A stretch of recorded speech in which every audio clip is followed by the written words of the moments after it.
The wait is over and the road to Riyadh starts here. Welcome everyone. This is the Esports World Cup. This is the APAC Qualifiers, and first things first, of course, we are going to APAC South. My name is Dax, and I am not going to be alone on this broadcast. I know it's a big widescreen of me. This is probably the most full screen I've ever been on the broadcast by, but I am joined by the man from land. The man, of course, that knows everything about APAC South. It's Genome. What's up, guys? We are back here, and we got something a little different this time. I know you're used to seeing us and honestly a lot of these players, a lot of these teams out in the ALGS, but this time it's going to be the Esports World Cup that we're diving into today. I'm so excited for this one, and especially I know we usually do our regular stuff back with ALGS, but this is going to be such a big moment for one of these teams. We're going to have 20 teams now in our finals here for the APAC South qualifier. Only one can make it to the main event in Saudi Arabia. And Genome, I got to ask you, how are you feeling about this one? Because it seems to be so high stakes already. Yeah, it's a pretty brutal format, isn't it? I mean, we'll go into the weeds of that in a little bit, but it's certainly going to be like a night of a lot of people honestly being disappointed, but it's going to make for so much excitement because you really do have to be the best to walk away and make it to Riyadh here. Yeah, the disappointment is on one side, but think about it, the treasures on the other, the accomplishment that is the Esports World Cup. And if you want to know more about it, well, we have this video for you, so let's check it out.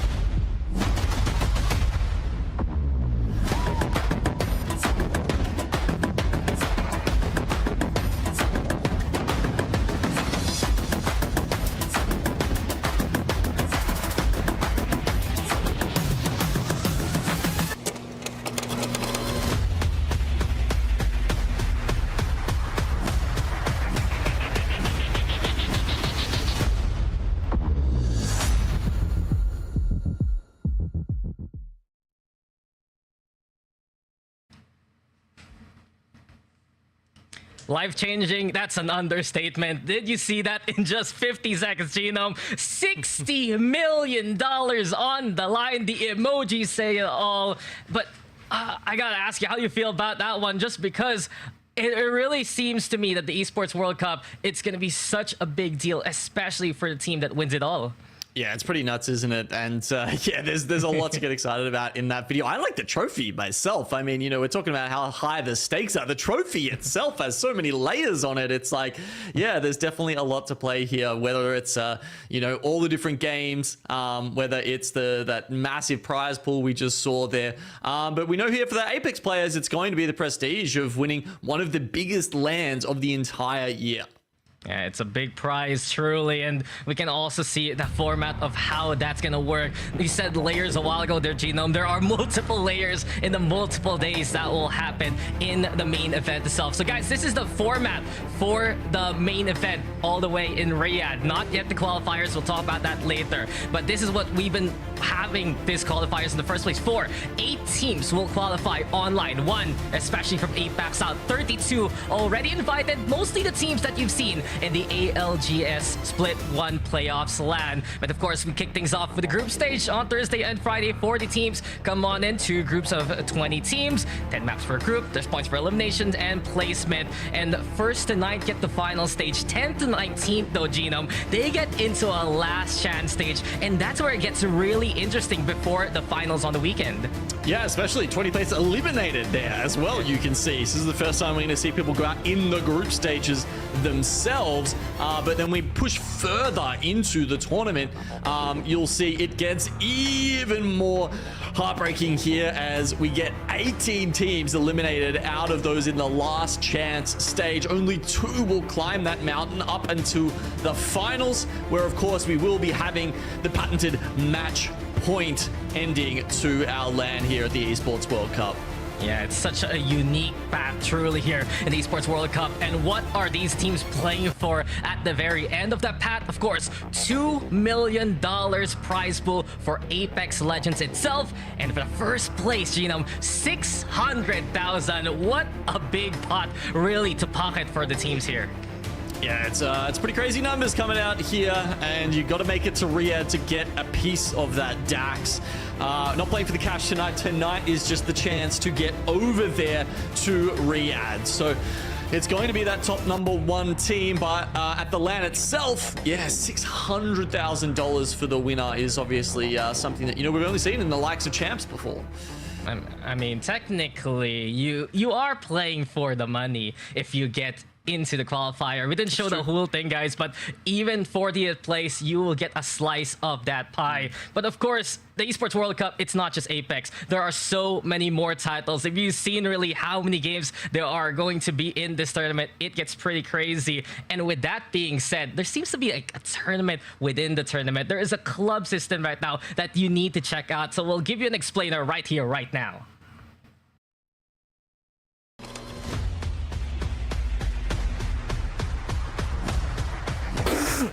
$60 million! You've been seeing that a lot, right? What does it all mean, though? Here's my friend Alex Machine Richardson to help explain. So, 60 mil, 20 tournaments, 8 weeks. You probably already know. But how does a club prove themselves to be the very best in the world? That is where the Esports World Cup Club Championship comes in. The Club Championship is where things really heat up. $20 million awarded to the top 16 clubs, with the newly crowned best club in the world awarded an astonishing $7 million. Wait, so how does that actually work? It's simple. We've got 20 tournaments. In each tournament, the top 8 teams get awarded points towards their club championship total. The higher you place, the more points you get. Now, these points are worth the same in all titles, so it is important to not put all of your eggs in one basket. But it's important to remember that the club champion needs to win at least one individual game tournament. Nice, so we'll probably be seeing clubs trying to qualify across a range of games to have the best chance of getting their hands on $7 million. Yeah, man, there's your incentive. More clubs, across more games, more competition. And so the race begins. This summer, we will crown the best esports club in the world.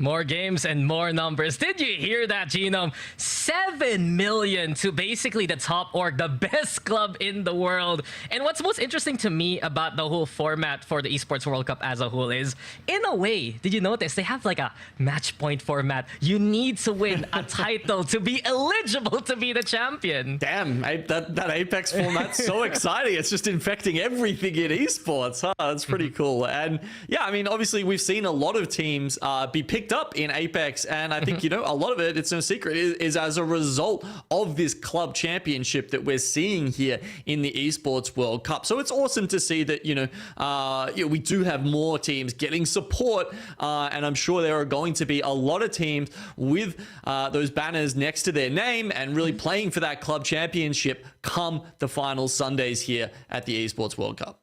Yeah, and some examples, really. I'm looking, of course, at the list of the teams already invited to EWC. You got Wonton Dumping, which is now Weibo Gaming, MDY Whites, which has always been a team that's been unsigned without an org, picked up by LGD Gaming. Big clubs, big orgs really pitching in to get into the action. But of course, there's still going to be one team from APAC South that needs to join those invitees, and we will see how they're going to get there right here, right now. 20 teams have played, or rather 80 teams have played, I believe, all throughout the day, and 20 have advanced past the group stage and the semifinals. You can see the segregation already. You got 2 teams from NA, APAC North gonna get 2 teams as well. EMEA, 1 team. South America gets 2 teams. And right now, APAC South, that's what we're talking about. They get a single team. The champion of today will go to Riyadh. But you know what's also interesting here, Genome? Look at the map pool and how it's really positioned. It's a little bit different from what we're accustomed to in ALGS. Yeah, so the maps have been, they've been changing up throughout the day, and here in the finals, because the previous rounds were only 4 maps, we are just going to be running same, as always with World Jet and Storm Point, but we are going to be changing the order of it a little bit. Instead of 3 and 3 like we usually see, we'll go 2 and 2, and then finish off with 1 of each. And then just to refresh everyone here while we're looking at this, APAC South only 1 team. You've got to remember we've already had a bunch of other teams, 8 other teams from APAC South that were automatically qualified from their placement in the previous Pro League in Split 1 through to the LAN. So this today is just adding 1 extra team to that. 1 team that gets to run the entire gauntlet. And as you can see, these are some of the teams we're pulling out. I mean, or more so, should I say, like the captains of those teams. There's some here that you might, recognize from Pro League, like 3MZ there. Of course, that's essentially the new Dreamfire, running with No Name now. One of the interesting roster changes we've had over that. Rogers, his team, of course, qualifying to Pro League in Split 2 through the Challengers circuit. Yeah, as far as I know, teams like SWQ, they're here. Akuma should be in as well. XNY, who has been having such an incredible day so far, both in the group stage and the semifinals. And some teams also from the Pro League qualifiers that are going to be joining us in Split 2 for LGS. Barbecue, notably the top team from that qualifier. They're going to be in here as well. I'm looking at the rest of the field, perhaps. Bear Claw, I think, are in this the running too. Lightning Unicorn, but in the end, familiar faces, yes, but they still need to contend with one another. And I think, Genome, what's most important to really talk about right now is, of all things, this is not match point. This is not match point format. We are playing 6 games flats, and whoever has the most points at the end of the night will be the ones taking the final slot. Yeah, it's funny, isn't it, Dax? We're kind of, we're rolling the clock back a little bit in some ways, and going back to that sort of tried and true, just play the 6 games and see whoever comes out on top, who's the best, who accumulates the most points over the course of that series. And I think that's a fair thing to do, honestly, because when you've only got 1 slot, match point can be a little finicky at sometimes. Sometimes you say the best team on the day wasn't the one that walked away with that match point win. So I like that we are sticking with that, just, whoever's got the most points, standard points format at the end of tonight will be walking away with that ticket to Riyadh. Yeah, it's a bit of a blitz, but in the end, does it mean here, Genome, that can you have some bad games and just come up with some good games afterwards to keep your points in check? Well, some of the leaderboards from today have said yes. I've seen teams really that they end up in 17th, 20th place, but with podium positions, they still made it to the top 10 of the semifinals. One example, perhaps, I want to talk about right now, Barbecue. They're in their group. Right before this broadcast even started, they were second place only to Dreamfire. They had a 20th, they had a 14th place, but then they had a 3rd and 4th with around 32 kills total. So do you think that if you have big games at the start, will that be enough to get you that last slot? Oh, I mean, no, I think you're probably gonna have to pop off the entire.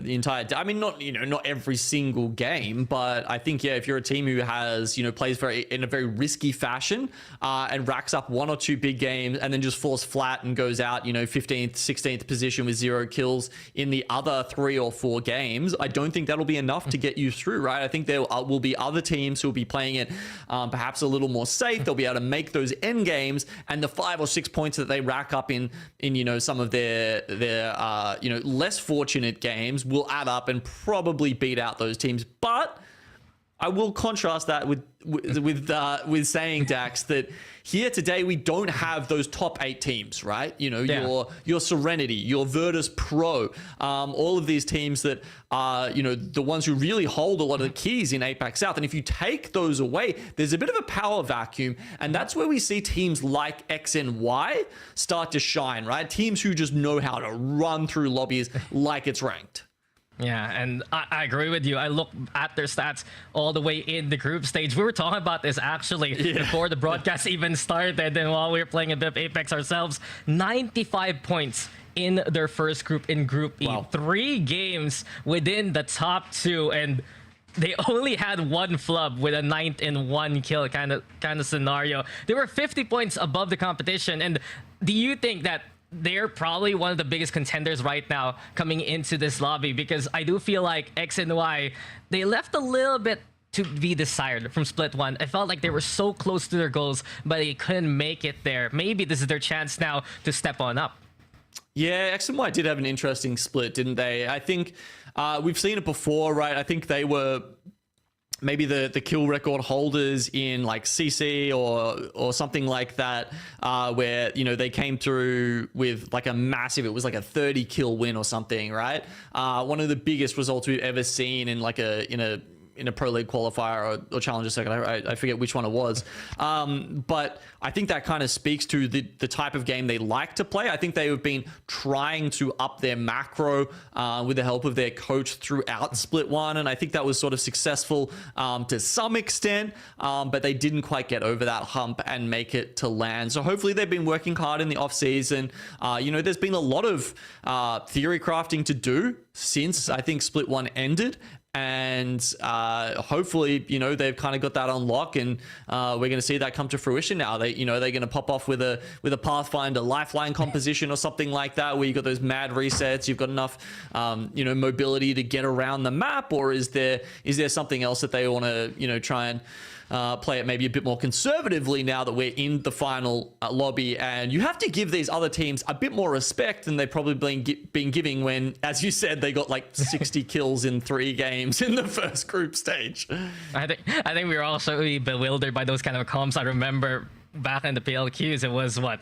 Lifeline, Pathfinder, Revenant, and maybe we're gonna see that today. But I do want to point something out before anything else. We're still out in Split 2, guys, and we are actually still gonna stick around with the dropship format. So there's still the possibility for some of these contests to come. There's always a way for some of these teams to just basically grief each other, and especially since it's not match point. If you figure out perhaps where one of these teams are, land on them, get them early on, and try to mitigate a few of those points.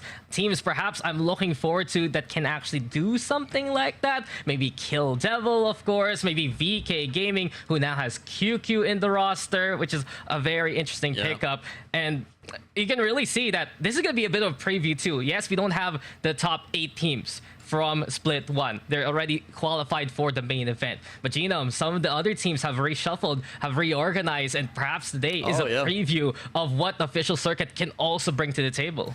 Yeah, exactly. I'm not sure. Are you alluding to Akuma, who actually, oh my God, I just assumed that they were going to be in the final. Akuma, I've just looked, have actually gone out in 11th.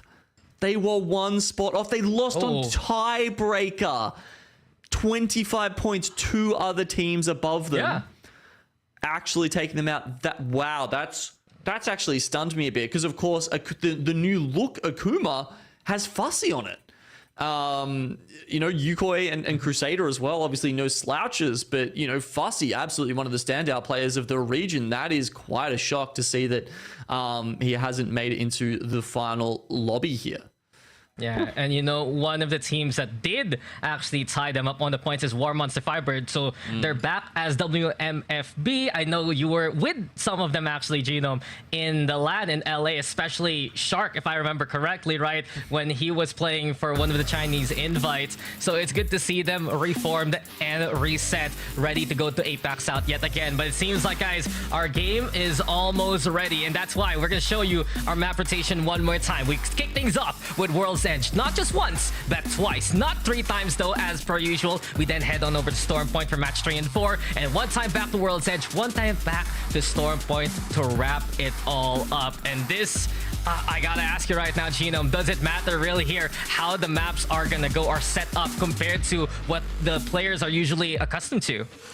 Yeah, it's interesting because, you know, the only difference, I suppose, is that you don't get that sort of lock-in factor of playing the same map over and over again, and sort of getting that sense of where everyone's rotating, all that kind of stuff. You know, does it open the door a little bit more to, like, you know, some sneak contests, some sneak drops, anything like that? I mean, you're not going to see a lot of them anyway, probably only, you know, 1 or 2 per map as we get into this top lobby. But I just wonder if that's a possibility. And it's many possibilities right now with the teams that we're gonna have. I guess right now I want to talk to you about Dreamfire, since we're almost getting into this game. You got Pete, still, you got 3MZ, but you were alluding to this a while ago. No Name has returned to active competition, and him joining Dreamfire, that's a lot of firepower being added to this roster. Yeah, it's huge, right? I mean, it's hard to replace Roy. That's some of the biggest shoes in APAC South, honestly. But he just wasn't performing in Split 1. And obviously, whether that was him or the team that wanted to make that change, yeah, it's really sad to see those guys, you know, being together for such a long time, part ways. But Pete and 3MZ are going to stay there. And they have picked up No Name, who, of course, you know, if you guys remember, when he was playing for World Not Fair, or it was 2MK1 controller, I think you were saying, even back in the day. I mean, they had some of the most robust games that we have ever seen in APAC South, like, you know, 20 kill kind of wins, right? So they were an electric team, and a lot of that was, you know, definitely part of that was on Gugu, part of that was on No Name as well. So I'm really keen to see if you put a bit more structure around No Name, you know, have a really experienced LAN IGL like 3MZ, you know, calling the shots there. Does that free up No Name to start doing some serious damage in this competition? I'm certainly here for it. Yeah, No Name, he was part of the roster before Wonton Dumpling even became a thing. And that's a big reason why he's joined that Dreamfire squad. But here we go, ladies and gents. It's time to get into the action. You have been waiting for this all day and all night. This is just the first qualifier. We're going to have other regions throughout the weekend, especially believe NA will be next after APAC South later on into the night. But World's Edge, I'm so excited for this one. Any comps though that you're expecting here? I was alluding a while ago, maybe the Patty and the Revenant together, just like the Pro League qualifiers, but it does seem like it's a bit more of a meta stick here with many Bangalores already into play. Yeah, there's a few in there, but I definitely spied one. I'm pretty sure we actually do have a Revenant Lifeline Pathfinder composition, like I was talking about, like I was hoping for. So some exciting stuff coming at us here in our EWC qualifiers for APAC South. Dropship. We're not going to see you anymore anytime soon, but for now, it's still a bit of a blast from the past as these teams are blasting off into the distance and getting ready to get into the game. We don't really have the usual POIs being set for the players. Instead, we're going to check out where they land, and immediately the Pavo Ice Squad, we're seeing damage. We're seeing them here by the Madmon. It might have actually just been chip damage though. Unless, yeah, no, look, just still got 20 squads alive, so it looks like there is another squad over at Stacks, but here we go, landslide, they're certainly getting into it.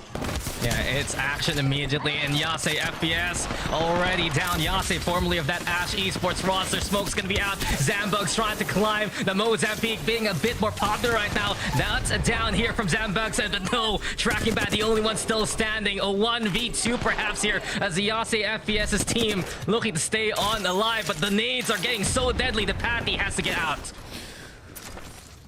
Okay, obviously, we've got the contest and the contest composition here with Pathfinder and the Conduit ready, but in the 2v1, this is gonna be hard. Oh my god, okay. Oh. That was just a finish. Oh, they're actually getting shots through the grill, it looks like there, unless his hitbox is just sticking out there on a little bit too far. Nice hit. Tracking, good tracking on point, and seems like he's the one doing some cooking right now. Makes it a possibility here, zipping on out yet again. Well, there's still action on other fronts, but this is quite a long contest here on Landslide. Tracking Bad though, trying to get out of dodge, and as of right now, is the only survivor of this fight so far as Team Yua actually eliminated, and it looks like Bear Claw Gaming looking to go for the third party too.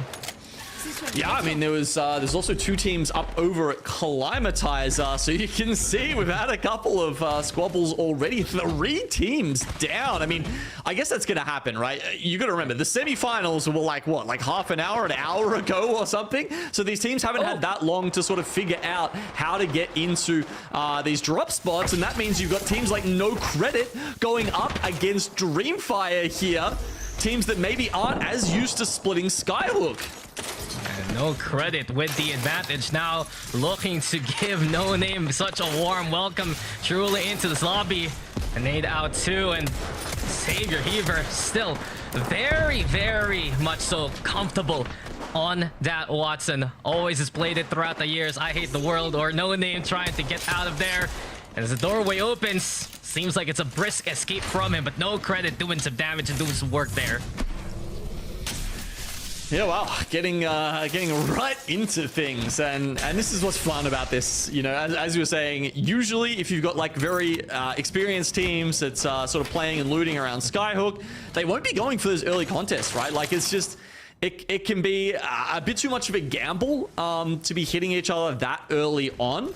I wonder if it was perhaps over the ring console. It looks like that's what No Credit is going for right now. Just trying to grab some space over that, but as you can see, we are shifting down southward here with the ring going to be something along the lines of a tree zone. And X and Y already in that position, but in the meantime though, this is gonna be Archford and the squad. Was X on the other hand ready to fight too. The Hemlock, very popular, such a precise weapon, and immediately that's already one down. Coco getting the knock onto the first member of the opposition. Seems like Ronin able to trade it up. The knockdown shields provide a bit of cover, but the Forge Shadows looking deadly, looking feisty. But there you go, King MSG, the squad there gone already. Oh my god, I loved how patient that Wuss was there. I mean, you know, just waiting. I thought he was going to go when the Revenant started reloading, but yeah, that was very well played. You can see the Rev Shields, the Rev Overshield, they're almost doing work. Those shadows almost keeping him alive because it just gives you so much extra health in those 1v1s, but all credit there to Wuss. Yeah, and just that's Team Barbecue, actually a team that we've seen really put in some strong performances in the LG circuit. But this is something I was telling you a while ago, that there are some games just like this where they get knocked out early, and that's it for them into the first map. Every map counts here since it's not match point, and Keep Going Gaming will keep steady instead, as many of these teams already have the intel that it's looking likely to be the tree ending. Yeah, a couple betting on Siphon, or at least sticking around there for the moment. I mean, like, yeah, we've already lost 4 teams. A lot of them are not rotating fast. This is, you know, this is not a LAN finals lobby, right? Like, you're not getting that hardcore macro coming out here. A lot of the teams have made it into this finals of the qualifier by being very aggressive, by taking their time, and they're going to continue to do that. And I guess the other reason they're sticking on that sort of that macro, being very, very late into these situations, Dax, is that honestly it just kind of seems like that's how the meta has shifted over the last 6 months. The teams who are taking their time and playing edge have been doing better. It's just so hard to get off blues when you turbo rotate now. Yeah, it's just there's always possibilities also to level those shields up to purple with the Evo Caches, the Harvesters, with all the perk bins that you need to pick up along the way. But we've seen here, I think this is Bear Claw Gaming, yes, and this is where we can talk about their new addition here, Limo, formerly of Akuma, right? As he was their IGL, he did get replaced, and then he's now into BCG, which has lost Belkin, if I remember correctly. And still good to see Bear Claw Gaming, because they were a team that was so close to make it to LAN in the first place. Yeah, I agree. It's an interesting pickup for them. I mean, Limo, I think, was probably one of the more improved players over the last 6 months, maybe even 2 splits, because I'm pretty sure he was there towards the end of year 3 as well. But yeah, it'd certainly be interesting to see what he could add to Bear Claw Gaming, because as you say, so close but so far from LAN, which is really what all these players are wanting to get to. And you know, they've got that one chance today. Yeah, the heartbreak ring that they had there towards Big Mod. But in any case, here we go again. Still the tree looking pretty likely. And X and Y in a good spot. Keep Going Gaming also in the center of things. But it does seem like Bear Claw Gaming has a bit of company. You got Team Rogers OCE to their east. I do believe that roster has Loki actually in that squad from Great Fanta, which will be joining us in Split 2. But look who's right below Bear Claw Gaming. That's SWQ lying in wait too. Yeah, interesting spot they're playing there. I mean, look, the Watson helps a little bit in trying to stave people off, but yeah, I guess having the pylon as well, like, you are so vulnerable to nades in that position that Watson kind of does away with one of the big weaknesses of spots like that. But I guess that's why she's, a pick that a lot of these teams are going towards, because it does make spots that are otherwise unplayable, playable. Yeah, just keep yourself safe as much as possible. Interesting enough, we don't see many caustics early into this lobby, but look at VK Gaming go. They've added QQ to the roster, formerly of AGL. Rolling Thunder going to be into play too. And Shogun, APX, and the rest of the squad right on top of them. In the meantime, though, Landslide still finding action. War Monster, Firebird, and in an instant, we see them get their purple armors ready. Okay, so they're going to pop in here. You can see there's lots of objectives for them to pick up, but no credit. Just ahead of them. They're actually going to be going back through the tunnel. And once the Firebird will get that information and then be able to choose whether they want to follow behind them or come around through staging with 15 seconds left before this next ring starts closing. You'd say they probably want to take the direct route, but if they're fast, maybe they can sneak around the edge. Yeah, it seems like SWQ see a clear path forward. It's their chance now to just loot on up to as this ring's gonna close, but there's around, what, 4 or 5 squads waiting inside the zone right now. And I'm just looking at the map that we have here, actually, here, Genome. It's getting very, very claustrophobic if you're coming in from the lava siphon area. Yeah, Dreamfire, they're playing just ahead of you that you can see there on the train tracks, up in those train cars. Other teams like VKG, who have had a phenomenal run into this finals. They're looking very strong. Can they keep it up here? Different question. Yeah, it looks like it's going to be pulling back from Tree a little bit as well, Dak. So, yeah, I think Dreamfire's position there up on the higher ground could be a good one if they can manage their meds and their position well. Yeah, keep going, and Kenneth too in that same spot, but we're still watching SWQ look to get out of danger. In the meantime, though, Shogun Apex and the rest, this is launch site right now, and Kill Devil slowly crawling their way. You got Levy, you got Bolin, and this is looking to be very exciting as the Havoc is primed. Oh, no. And Levy's looking to do the damage. Caustic Shield does break. Bolin looking to get into the action. Frag toss too, as this is a fuse. Those clusters are going to be deadly if used properly. And already you can feel how claustrophobic this fight can be. Yeah, but nice work from the team inside. They pop all of the barrels just so they get a little time to reset, but there's not a lot when you've got the mother load directly on top of you. There's nowhere to run here for this other team. Kill Devil are gonna run straight through them. Yeah, Bolin just filling in the kill feed there, and the gas did protect for a bit, but it's really the fire, the flames, and the explosions from Kill Devil that can get the catch and get the wipe. Shogun Apex now going to be gone. Here we go, though, with Pablo Ice and the rest of his roster now looking to climb on forward. And the smoke's thrown. Seems like KD will get out for now, and this is looking interesting. A catalyst in this day and age. Haven't seen this in a while here, Genome. Yeah, I mean, it's definitely been a big pickup since the last round of changes we had, Dax. The fact that the caustic gas at the moment is slowing your teammates has been probably one of the biggest reasons why we're seeing less of that picked up. It was touched a little bit in the last round of nerfs, considering how strong he was at the Split 1 playoffs and all the way through Split 1, basically. So, look, it's nice. I think it's nice that we're seeing a little bit of diversity now. We've already seen the Watson, the Catalyst, and the Caustic in this lobby. Rampart, yeah, still a bit of an off-meta pick, but, there's a couple of teams running it. Hey, look, I'm a believer in off-meta picks nowadays, man. I saw someone accidentally pick Gibraltar. They won that game. That was a 100% stat in APAC South. Shout out to, I think that was Heroes, if I remember correctly. But let's look at this ring again. Keep going, still keeping steady. They've claimed that house for so long into the game. They're still sticking around there. But X and Y has different plans right now. They're taking the train tracks, and they're also trying to clear their rear. Watching out for no credit nearby. Yeah, look at that Apex Maniac just try to come back in here through zone 3. Bit of a late one for them. Hearing someone get knocked there in the feed as well, but they do actually find a killer spot. I mean, XXD, is that the same team? Yeah, okay. Oh no, they've lost the They've lost the lifeline on the way in. That's such a shame, because if not for that, honestly, oh, there we go. Yeah, if they can get back up and get together, I'm actually enjoying their position. We'll see how they go, because obviously they don't have a, you know, a Watson. There's nothing to set up there. They can't rotate with the Catalyst. It really is all up to that zipline from the Pathfinder. And we've seen from the qualifiers from Pro League, especially, you play the Patty, you play the Revenant, you're diving in, you want the lifeline there to bring in the rear and go for the res whenever they need to. But we're watching now, Yuling and the rest of SWQ put in some work. The Catwall is up again.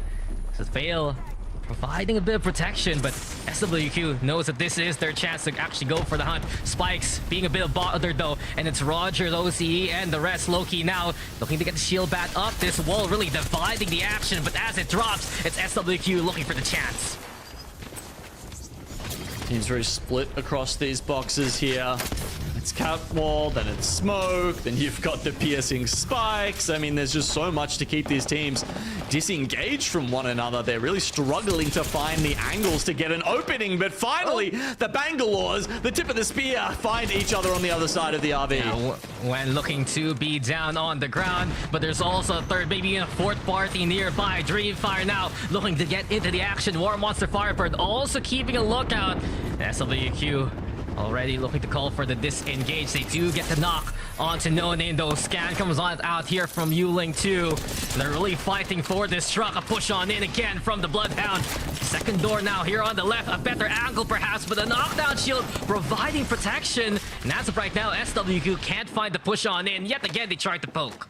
It's just taking them so long. I mean, it made sense for Dreamfire to pull out of there. Their position on the train tracks was no longer in, so they've got to make some sort of a move. But unfortunately, it gets a little bit sticky over here, and now their next rotation is just going to be so late and so scuffed with teams like Lightning Unicorn firing over here. As you can see, Monster Firebird and DF both going down to that aggression.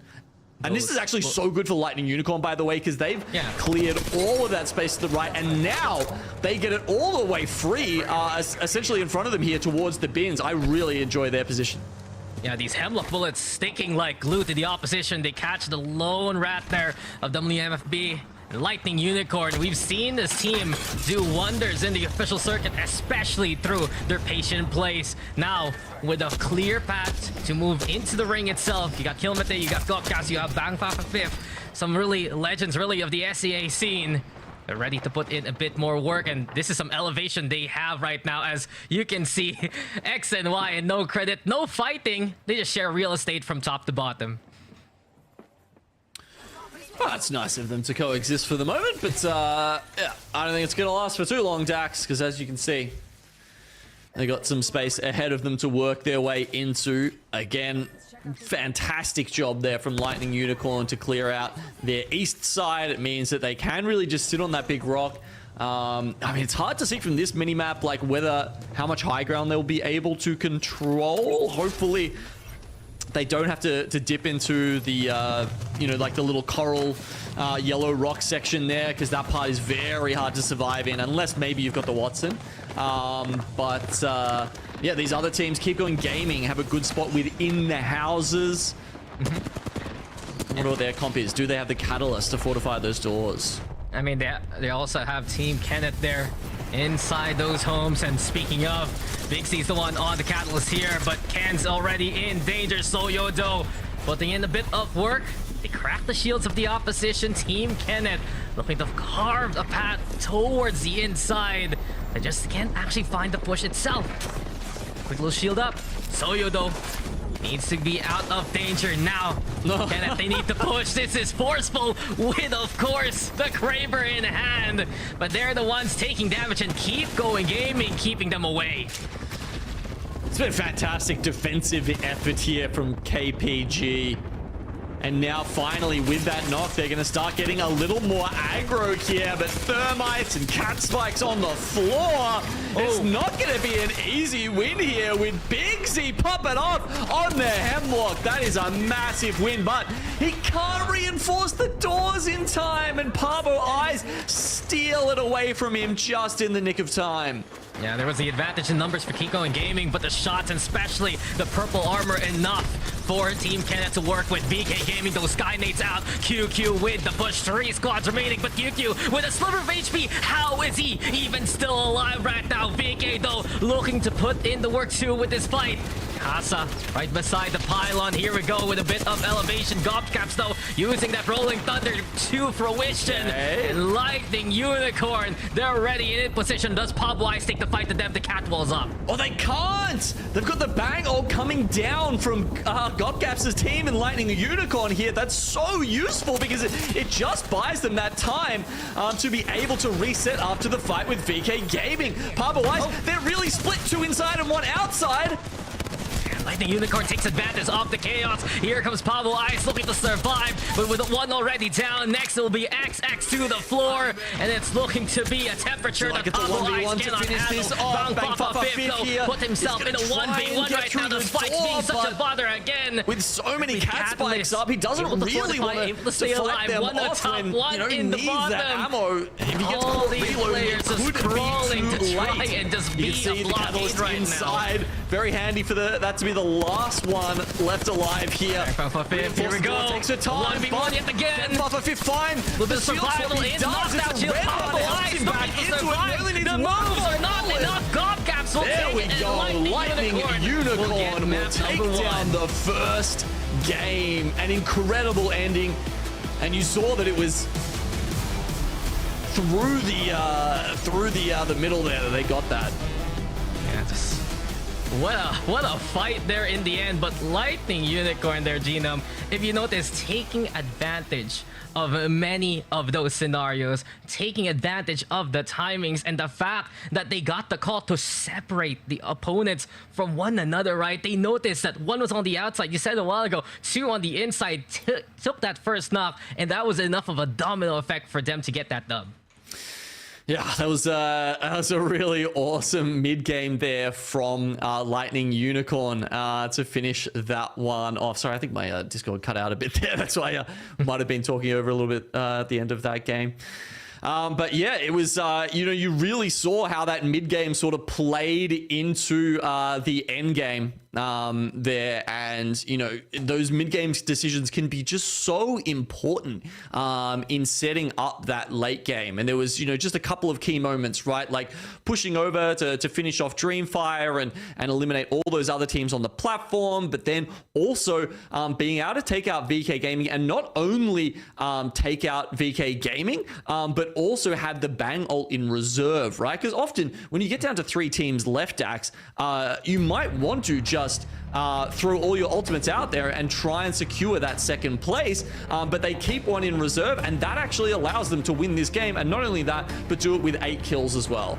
Yeah, that's what Lightning Unicorn is so strong at, just playing with the utility that they have and using the right stuff at the right time. But some big surprises in our top 5 to kick off the action here, Genome. Look at who's in second place. It's Pabo Ice. Top 4 also for Team Kenneth, and some of the more familiar names that we expect to perform here a little bit better, like Keep Going Gaming, you got X and Y, they're only within 6th and 7th place. Dreamfire only in 9th. War Monster Firebird only in 10th, compared to some of, I'd say, the more unknowns that we have here. It really goes to show that this is going to be a day we're going to see a few more talents really pop up in the Esports World Cup qualifier.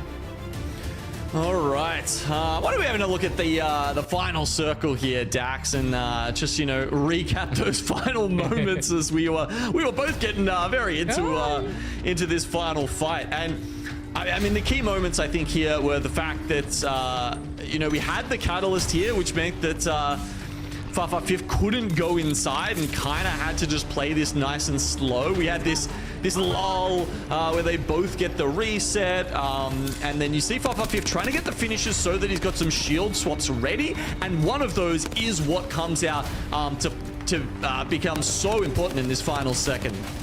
Yeah, it begs the question, why go out towards the outside itself? The spikes playing so much of a delay, but in the end, that 1v1 goes the way of Lightning Unicorn. And That's what we really want to see in these kind of scenarios, right? Just some of the decisions perhaps looking to be a bit better for some of these more veteran teams. On the other hand, when the issue is a bit forced, how these fights really go. And Lightning Unicorn right now, that's a good start, good KP, and it's a beautiful beginning, especially since it's not match point. You just need the points. But guys, we're going to be needing a break after that one. We'll see you guys in a bit for more here at Esports World Cup APAC South Apex Qualifier.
Action got chaotic, casters got chaotic, and we know we're in for more as we will see who will make it to Riyadh. Welcome back, ladies and gents, as this is the Esports World Cup Apex APAC South qualifier. It's a bit of a mouthful, but of course, Dax and Genome here still together for you all to call the action. And Genome, it was an incredible final circle, especially. Things got very, very hectic inside those houses, but in the end, it was Lightning Unicorn who played a bit of home invader, and they're the ones who took that first win. Yeah, it was a fun one, wasn't it? I mean, you got, you rarely see that happen where you get the isolated fight essentially between VKG and Lightning Unicorn.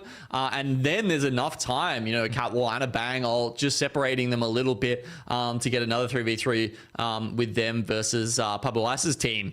And even that break at the end, just, you know, to grab the 1v1 as well. It was a very different tempo for the fight. But, you know, you were saying we hadn't seen as much of the catalyst, and you know that was definitely true in Split 1. But yeah, with the recent changes, that has all changed, and now which controller legend you are going to pick if you're a team that wants to be picking up that ring console information, be scouting ahead, and know where you want to play for Godspot, you can opt for that. Of course, there was that other change where Fuse now has a a ring console pick, the Ringmaster perk that you can grab at level 2. So it means you can't necessarily do it straight away because you need to get the blue armor first. But if you're picking Fuse, you're more likely going to be an edge team. He's very good on World's Edge as well, ironically. And then, you know, you can grab that and maybe get like a third ring beacon scan to try and work your way in afterwards. I mean, we did see a Fuse there in that game, but I just want to go back to the catalyst point. We've been talking about that top 5 was defined by who had the right specs at the right time. And we're going to be going into World's Edge yet again. But remember, guys, it's only 2 times for now. We'll go into Storm Point for map number 3, and you can see it already. First match, it goes to Team Gopcaps, or more known to us as Lightning Unicorn, a team that has been in, around, and of course, all along this time in the scene of APAC South. So it's a good start for them, a very familiar name looking to make a case to make it to the Esports World Cup. Yeah, they're always sniffing around the top edge, aren't they? I mean, you know, it's been a little while since they've had that sort of big success, I think. But here is that chance with you know, a couple of the big dogs out of the line of sight here, that maybe Lightning Unicorn can come through. And it's honestly the teams who were succeeding in the qualifiers. You know, VKG had big dubs, so did Lightning Unicorn. So it's kind of all the usual candidates who we saw doing so well in that first game. Pablo Ice, I guess. You know, we'll get an update on how many kills they got in that second game as well. But I guess they were the sort of the surprise package. Yeah, and I'm very happy to see a team like Pablo Ice really perform. But as we're getting it back ready into the game, we're just making sure everyone has actually gotten into the lobby. It's all the usual stuff here in Apex Legends. But if you've noticed here, Genome, I think we can talk about too some of the other adjustments perhaps for some of these teams. And if I see this correctly, I have seen Tree Cleaner has joined Keep Going Gaming. He was actually one of the standouts from some of the lower ranked teams from Split 1. If I remember correctly, that was final start, right? And it's really some of the reshuffles really for these HK Taiwan teams actually, that they're getting some of the standouts from the teams from Pro League qualifiers and looking to add into their roster and fortify and make them even better. Yeah, there's actually a lot more Hong Kong players specifically that I've seen in this qualifier than we've kind of seen in Pro League for a while. So interesting to see that region sort of come up and pop off a little bit here in our EWC qualifiers. I mean, you know, if we're thinking ahead to sort of, you know, Split 2 and Split 2 land as well, Dax, you got to remember you've got those, you know, the Chinese region invites and, you know, depending on, I guess if they're Hong Kong, they probably can't get those, but yeah, anyway, there's, you know, a couple of teams in there who have I think, you know, it's really their time to shine now, and you know, some solid performances in the group stages, but can they sort of overcome that next hump to really play with the best teams in our region? We're looking for teams like Team Barbecue, you know, with two Hong Kong players, you know, there to really start pushing higher.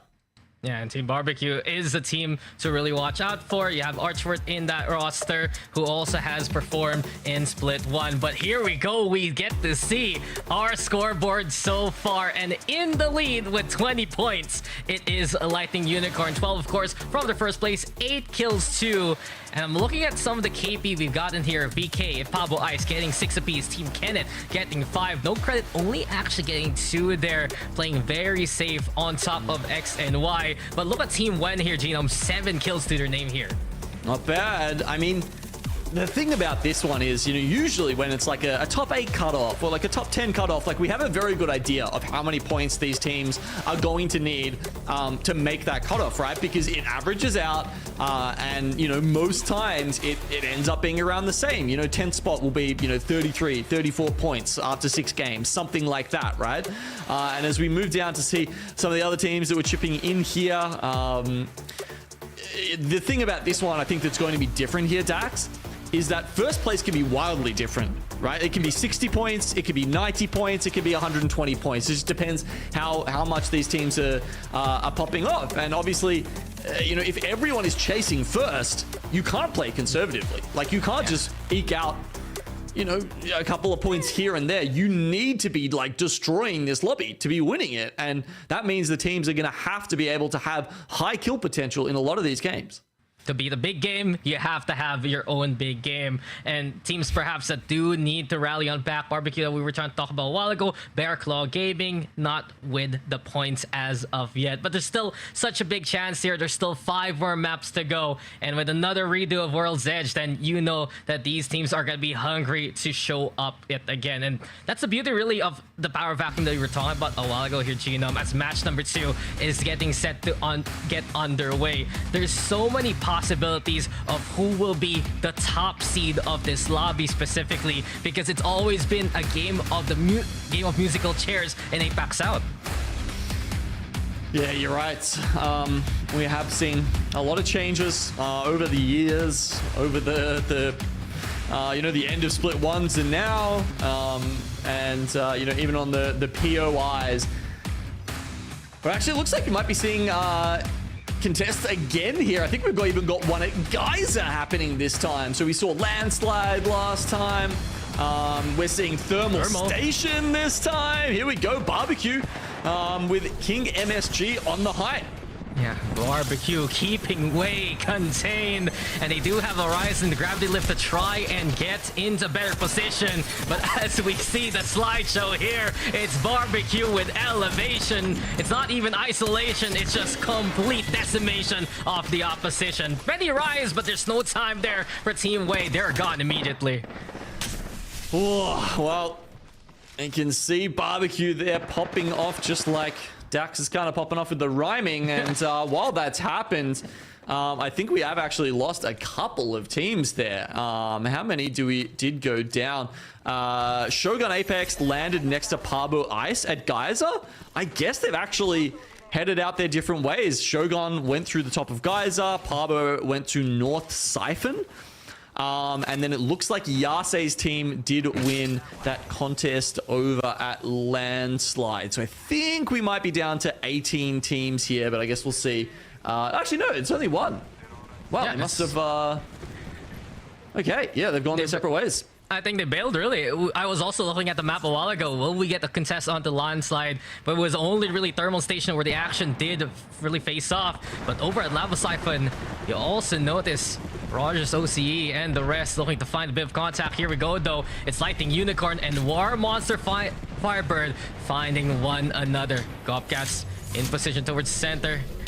It seems like Lightning Unicorn, they have a good handle of the situation. War Monster Firebird's the one keeping it cover for now. And this is kind of what I was talking about with like the differences between playing 3-3 and the change-ups between the maps, right? Because usually, maybe game 2, you're going to be like, okay, we don't want them to grief us, so we'll just play it chill until the last game of that map, and then we have our chance to start popping in as Gopgats does drop down and find a nice angle. They find the cracks onto those shields, and War Monster Firebird, and they have been snuffed out immediately. Climatizer looking pretty chilly for them, as Lightning Unicorn continuing the campaign. And it did seem like Team Apex Maniac, they wanted to get a piece of the action. J bailout instead. They move over and now all the way towards Harvester. It's Kenneth versus Pablo Ice. Teams already in the top 5 looking to take down one another.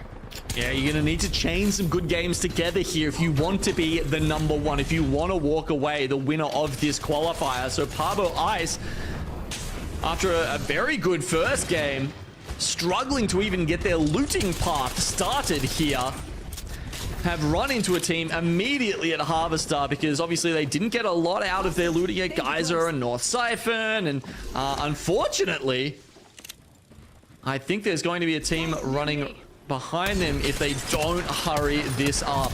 Yeah, Kenneth's already damaged there from Ken. Pablo Ice will be gone there, and you said it already here, Genome. X and Y Yes. are nearby, so a third-party possibility. A good call for Team Kenneth to go northward and move towards the monument area, but you can see it here. They're still wary of their backs and looking to take the elevated angle to fight against X and Y here. Yeah, was that Bigsy's cat wall that they used inside Harvester, which means they wouldn't have it to block off any sort of advance here from X and Y as they start trying to move up this hill. You can see with the one knock that they already had, and they've finished off Sawyer, that Kenneth are going to try and get out, but Pablo Ice may have actually lucked out and sort of losing the aggro of X and Y there. Yeah, there was opportunistic. It was Team Kenneth set sandwich between two teams, but all the way in the northern train tunnels, you got no credit now. Looking to take the fight against the squad. Here comes Savior and the rest. Shield's broken, but VK Gaming just right behind their rears. A third party yet again, the possibility. No credit. They need to carve a path forward just to survive, but they're unable to secure any of the KP so far. They're the ones losing out instead. Push a little bit further here. Blood of the Hunt. Giving 951 the best angles possible. As no credit do get crunched in the end between Apex Maniac and VK. And now that they're down, VK not necessarily wanting to push any further. They, jostle for those 3 KP. But once that's done, obviously, those kills are a lot easier to get when you've got another team helping you out, sort of semi-effectively teaming there on no credit, the poor guys, but now it's time to try and find their next spot in the circle. Yeah, they're happy to get that 1 KP from Apex Maniac. Wait, we've seen this twice already, back to back, the team giving chase, getting sandwiched by a third party, getting turned on by the original squad, and then from that point on, they're the ones in trouble with. Let's go back to VK Gaming. They're moving into Skyhook and Bear Claw, Dreamfire neighbors here in this area. Yeah, not a super far rotate from Dreamfire as we do get over into Skyhook here, and you'll see, let's see where this ring pulls. It should be further into Skyhook, but which side of it will determine where these teams are going to have to play and what is good from here. As we wait to see. Okay, it's not giving us a huge amount of info there. It won't be that southwest side. That does make positions like Dreamfire have up on top of the main building in Skyhook a little bit better, and also teams, Rudene is sitting in the train station up on the north side. Yeah, when the ring shifts east on the Skyhook side, it's more about who can take these buildings as soon as possible. Yeah. None of the outskirt market kind of zones, but Apex Maniac, they survived the northern train traps. Now they're looking to take a building and looking to shoot down some of these flybys immediately. They have the elevation too. Nades getting thrown. Think about perhaps how they can drop down on their opponent and trying to see who perhaps this will be, but this is an L-Star up close and personal. Deadly truly in the hands of Apex Maniac and VK Gaming. Looks like they're gonna be gone. 2 from VK eliminated here. A single Raptor survived to tell the tale. One gets out, but I don't think that's going to be enough for them to have much further impact in this game. I mean, getting extra spawns in here is very tough. Anyway, we've got other teams now making their way into this building, trying to play a part in this. And of course, this is, as you said, one of the most important buildings in a northeastern Skyhook zone like this. Yeah, that's why they're fighting for it desperately. Lightning Unicorn looking also to see what they can do as their neighbors. Barracle Gaming still above, on top of the hill, on top of the train tracks itself. But look at Keep Going Gaming. In the last game, we saw them basically play zone and get into that top 5. But in terms of fighting, it's not as deadly as we expect from KPG. Bolindo and the rest. Kill Devil now trying to find a position here, and they might run into WenX's team, who is also rotating the same way. I think they understand the position of this team. The scan will reveal only one of them, but of course, where there's smoke, there is fire here. So can they gatekeep them from this position? They are funneled into this choke. They don't necessarily have to push in though, Dax. If they want to, WenX's team can make their way around Survey Camp and try and approach Skyhook from the south instead. There are a lot more openings for SWQ to move on through. And Kill Devil actually understanding that, and they're not gonna stick around too long to wait for their opponent. Level already trying to see if they do have a path into Skyhook. Looting on up. The rest of KD just watching as of right now, and we get a bit of a lull as some of these teams are rotating on in. But I'm watching right now, Yase and the rest of Team Kenneth actually balloon their way with the evac tower to also get a building. So this is going to be maximum occupancy very, very soon. And KH, he's tempted to snipe around and look to get his shields up to purple. So we lose those first few initial teams, and then we get into the, the round 3, round 4 Skyhook stalemates, where teams effectively have taken up the positions in buildings, as you say, maximum occupancy. And there's not a lot to do from there. WenX do sort of take my suggestion and go south and try and come up from the Survey Beacon house into Skyhook, as you'll see there in the middle of the map. And King MSG, they managed to grab a scan over at Epicenter and have made their way further in. So they'll probably have some sort of idea about WenX's positioning, and maybe can catch them off guard. You can see, I think there's some shots starting to go out between those two. The ring has gone full north. Oh. And that means teams like Rudine and the train station are advantaged, but also Kill Devil there, who can play that high ground positioning on the tracks. That is actually a dynamite position for the Chinese team. Yeah, I'm very excited to see what Bearclaw can do from that position.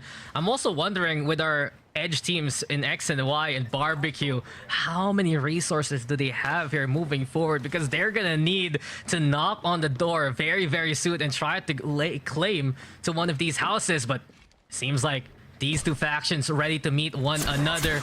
It's Barbecue hounding X and Y, but Roan is already immediately spotted. Skynades are out. Here comes, though, a bit more damage onto King MSG. And this is a potential dive for King and the rest. They want to jump on in, but X and Y are faster on the trigger here, Genome. They already get the first knock going. The Havoc is the bane of so many pro players, but in the hands of their opponents, it's their best friend. And for X and Y, you can see they've even got the gold Prowler heading on here. Sadly, no longer with the Digi threat. It's a little sad to see like a gold weapon that doesn't have the goldy attachment on it, but oh well. What's a Digi threat? I don't know if that even exists, man. That's a myth these days. That's a relic of the past there, Gino. Don't get me started, but right now it's the ending of Barbecue as X and Y are truly hunting them down. Really, the motherload a while ago from Diffuse enough to dissuade the initial push of Barbecue. And all the way on the other end, seems like Yuhang and the rest going through the vault tunnel, looking to go into a Skyhook that is so much so occupied by many, many teams. Well, one fight down, but you know there's going to be teams watching this tunnel.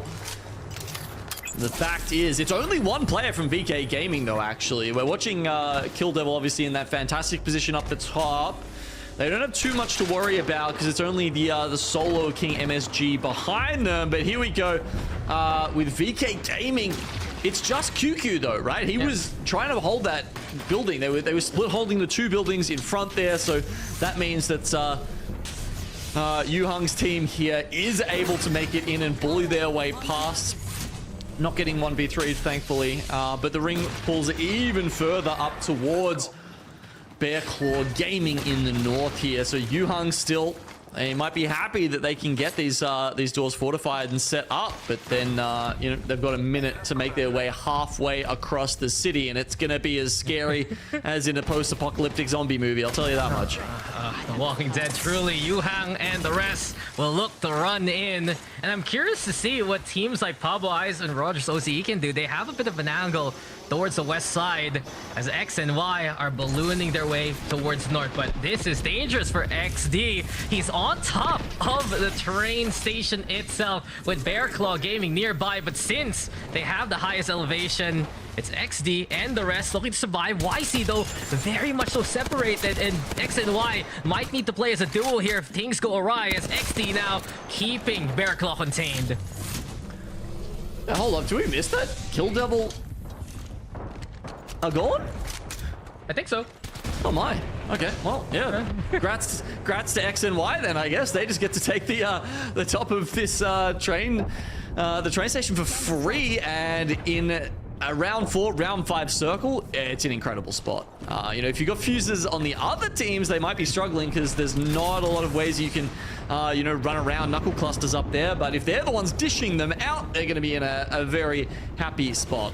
Yeah, and speaking of now, this is something I was alluding to a while ago. Rogers and Pablo, the fight is on the western front, and Loki looking to sound the retreat immediately. Again, always good to see Loki in competition. The Dreamfire also chipping in onto that kill feed.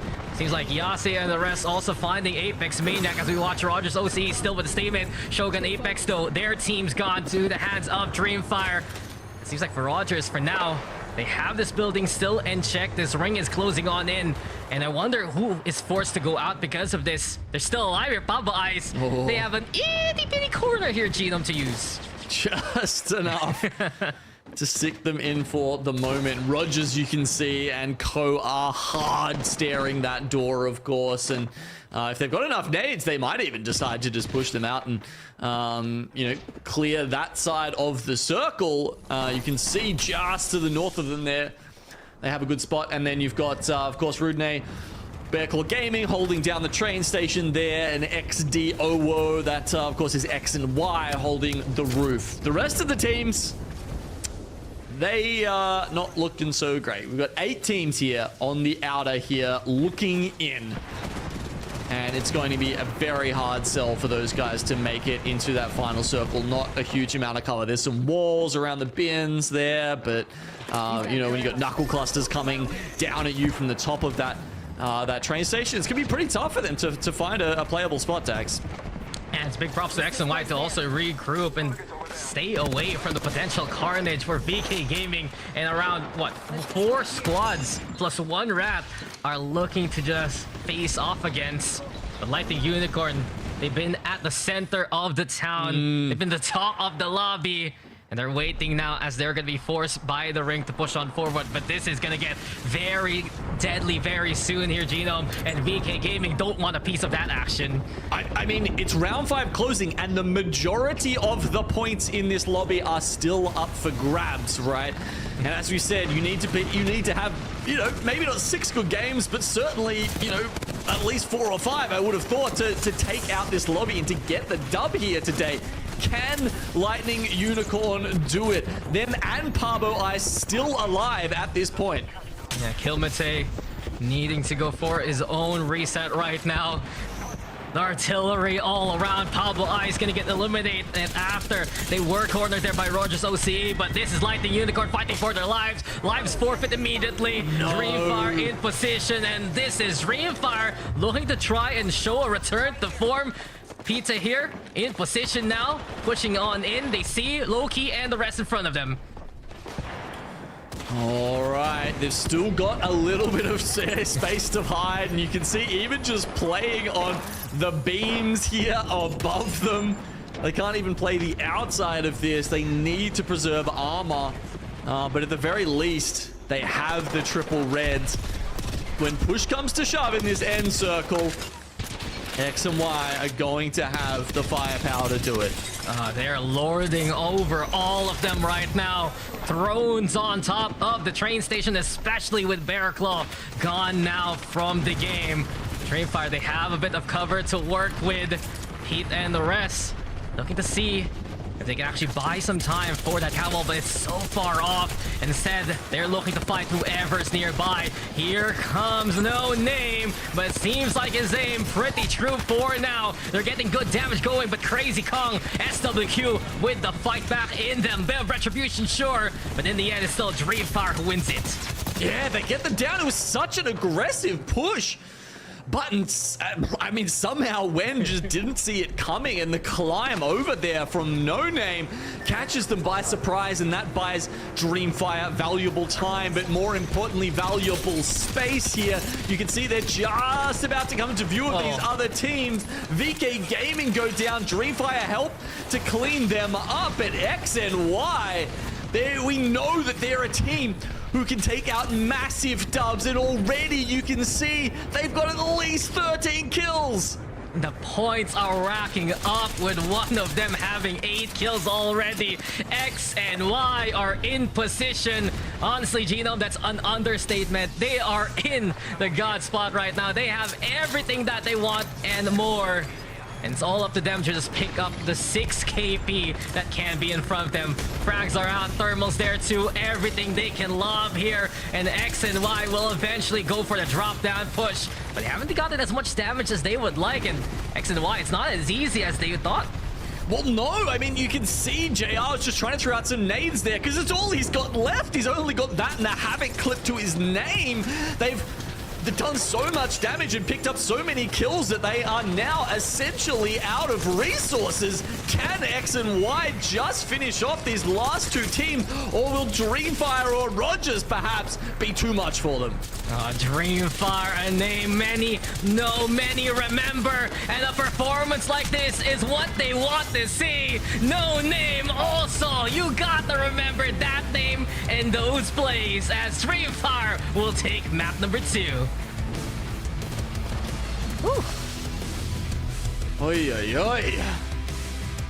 What an intense end circle there, Dax. I mean, a couple of teams really doing a lot of the dirty work in that game. I mean, X and Y, I wouldn't be surprised if they pick up the most points out of that game, despite not taking out the dub, because they just racked up an incredible number of kills there at the end. I mean, hopefully we'll get some info on that soon, but as you saw there, it was like, yeah, they were literally out of ammo because they had used that much, destroying the rest of the lobby. But Dreamfire, again, nothing to sneeze at, and we were saying how we really liked that change over to No Name from Roy. Not, you know, I mean, my heart maybe doesn't agree with it, but my head says that this could be a team that's got some damage to do here. And as you can see, 12 and 17 kills. Some absolute point sponges here in the lobby. Yeah, it was just a feast for X and Y until they had a famine on those resources, but they're going to be very happy with the amount of points that they're going to be bringing. There are 17 KP, as you mentioned, but I just want to pitch into what you've been saying about Dreamfire. It felt to me, especially in Split 1, that they were lacking that proactivity. It wasn't the same flame that we expect from Dreamfire, and No Name instead providing that, the ambition. You called it a while ago, the push against SWQ, the notice to leap that fence and keep Dreamfire in the game. If they didn't get that position, Genome, they would have been a victim to X and Y very early on there. Yeah, I mean, it reminds me of other, you know, top players who really can just create openings for their team, right? Effect, designful, you know, even Hal, I think at times, they're willing to take those risks, but somehow it doesn't even look that risky when they do it. They just end up with a couple of scalps every time they push in. And you can see here, it's a top 5. You got Rogers OC, VK Gaming, and Wen and the rest to round it up. a bit also of impact for Lightning Unicorn, Apex Maniac with 5 kph in the top 10. But let's watch that final circle yet again. For many, it looked to be X and Y's to win until they saw their ammo count. And as soon as this fight against Rogers OCE took way too long for X and Y to finish off, when those nades didn't really do any damage there, it was just Dreamfire picking up the pieces from it.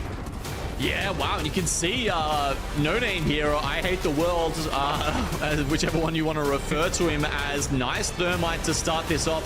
Of course, the Thermite ticks are not even for the damage good here, but just good in terms of giving information on where the other team is. The catwalk goes up.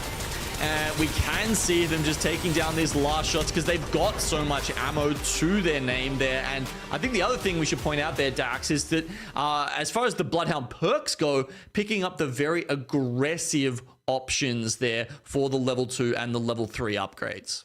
Yeah, just so many possibilities right now. And it's good to see the Catalyst in a good spot, even though she has been nerfed so much from the other metas. Also, Fuse finding a lot of impact, actually. I don't think X and Y would have been in that position in the first place without that mother load early on against Barbecue. But we got it so heated up with the action already. We're gonna call for a break, and when we return, it's Storm Point.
First time I'm gonna say this about a map number 3. See you later, World's Edge. We're moving into Storm Point, but we have seen 2 incredible games already here at the Esports World Cup. APAC out, Apex Legends Qualifier, and you can see already the difference made. The series results though so far, after 2 games, you got X, or rather from that map, a while ago, X and Y, just so many points there, Genome. Insane KP from the second game at the very top with 32. Dreamfire, though, 27 points. And then Lightning Unicorn rounding up that top 3. Yeah, look, X and Y, they don't really want to play the same game everyone else is playing, right? They want to play a kill race, because you can only get 12 points out of placement, but, you know, the kills are essentially uncapped, you know, 57, you know, maybe. But the fact that they managed to get to 32 after 2 games is very big. Dreamfire, of course, and Lightning Unicorn following closely behind. BK Gaming slipping a little bit here, down to 22 points. But I am going to be fascinated to see if X and Y can keep up this pace. There's clearly some teams at the bottom of this lobby who sadly are going to get farmed, but you know, that's what we're here for. We're here for those big scores, and X and Y need to continue putting those up if they want to make their way to get the 1 spot. Remember, guys, there is only 1 team out of all of these 20 that will make it through and make it to LAN.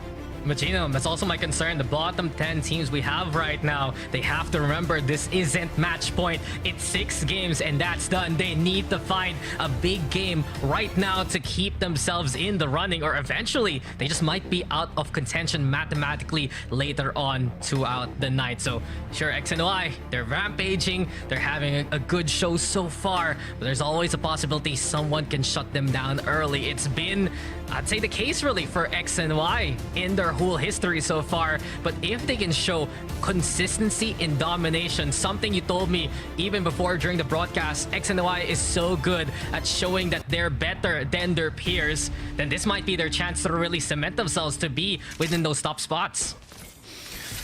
Can they do it? 2 games in, it's looking like it's a very real possibility, Dax. And as we move over to Storm Point, we do get more contests even. You can see we're actually down to 18 squads already. So 2 contests have finished up, and we're still going here. Shogun taking down, but we've also got, who was that? X and Y fighting somewhere as well. Yeah, Barbecue.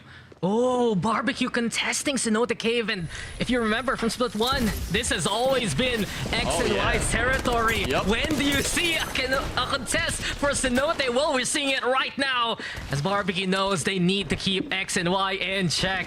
The building still, though, controlled here by X and Y. Barbecue right on top of their heads, and they're just looking to find a way in here. X and Y, they want to continue the scoreboard rampage, continue on to the point. Someone just drops out like that, hopping around like a bunny towards the window. The scat comes on in. They know it's still elevation. And Ronin, he just beams JR so quickly. Havoc doing his work.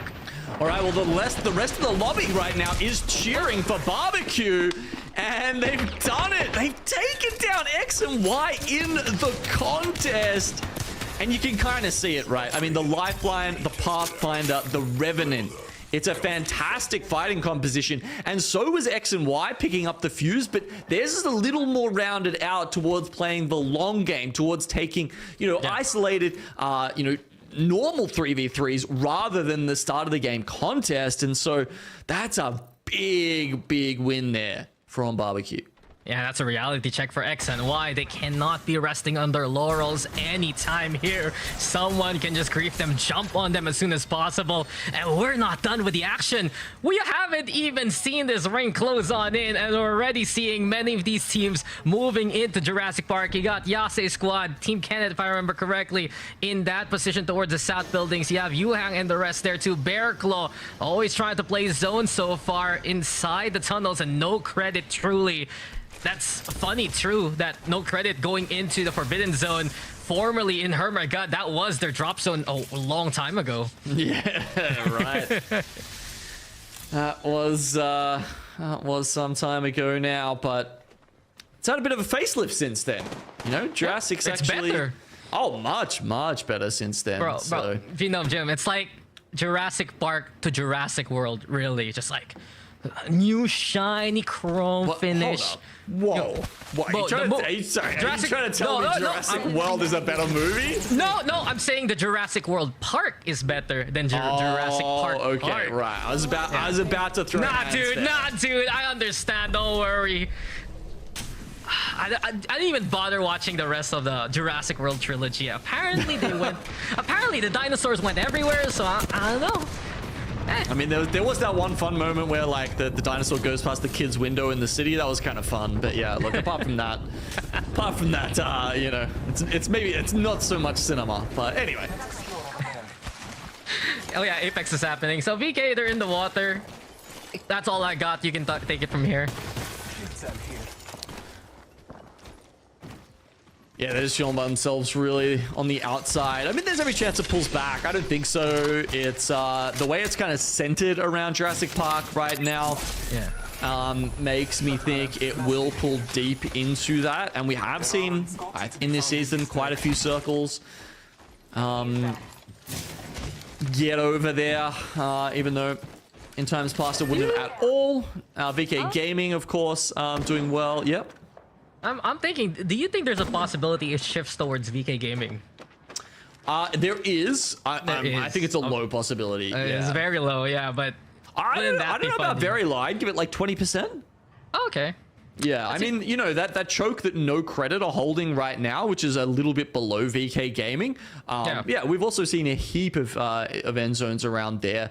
But that was more when, you know, the zone will get pushed out of Jurassic Park. And now that that's not, you know, as much of an issue, I guess we'll see. Anyway, further around the edge of the ring, you can see Barbecue down here, grabbing that all-important brick.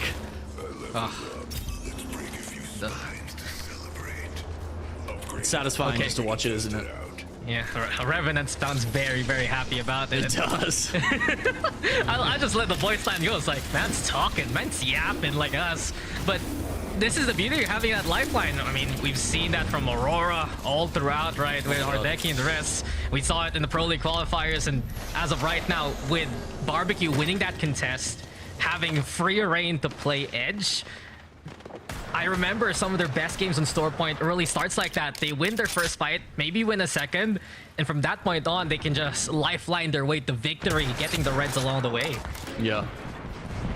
And I think it's not even going to be that hard for them. I mean, it's a little bit of a climb up that hill from Barrow, you know, to get into this next circle. And if you guys are wondering, you know, sort of like why we're talking about that, why we're predicting that circle, you can see that Jurassic Park is ringed by mountains there. And because the other circle was sort of directly around those, it means, you know, the ring will try and kind of dodge those mountains. And that's why it's kind of gone straight on top of Jurassic Park there.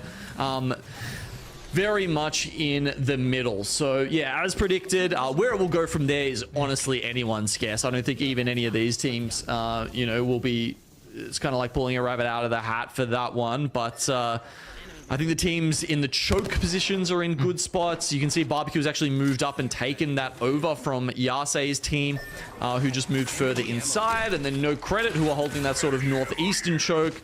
Don't mind their position either. And not only that, Barbecue, they're angling themselves to try and play into Pylon. War Monster Firebird, if you've noticed their genome, they're the ones gatekeeping around two teams right now, including, I believe, the Ice Squad and King MSG. And the reason for that, Dax, is because they don't have a controller character, right? There's, I mean, sure, you know, Pathfinder can scan a beacon if you go for that perk, but that doesn't mean he has abilities that allow you to hold space effectively. So essentially, the way they hold their space is from clearing everyone else out from it, right? They need to take those fights and eliminate the teams around them because they don't have options like Catwall to take more isolated fights.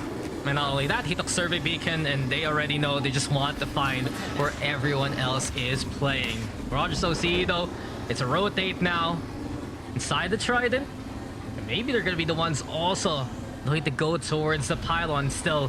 Some teams so far on the way. Apex Maniac, Team Levy, Dreamfire also trying to get into the zone, but we haven't seen them really put much of an impact into the lobby. Perhaps this is their new beginning. The Motherload already getting the catch onto one. A good knock here from Team Wei. Loki in absolute dire straits. Rogers OCE over and out. They're gone here. Oh, unfortunate for Rogers there. Love to see it.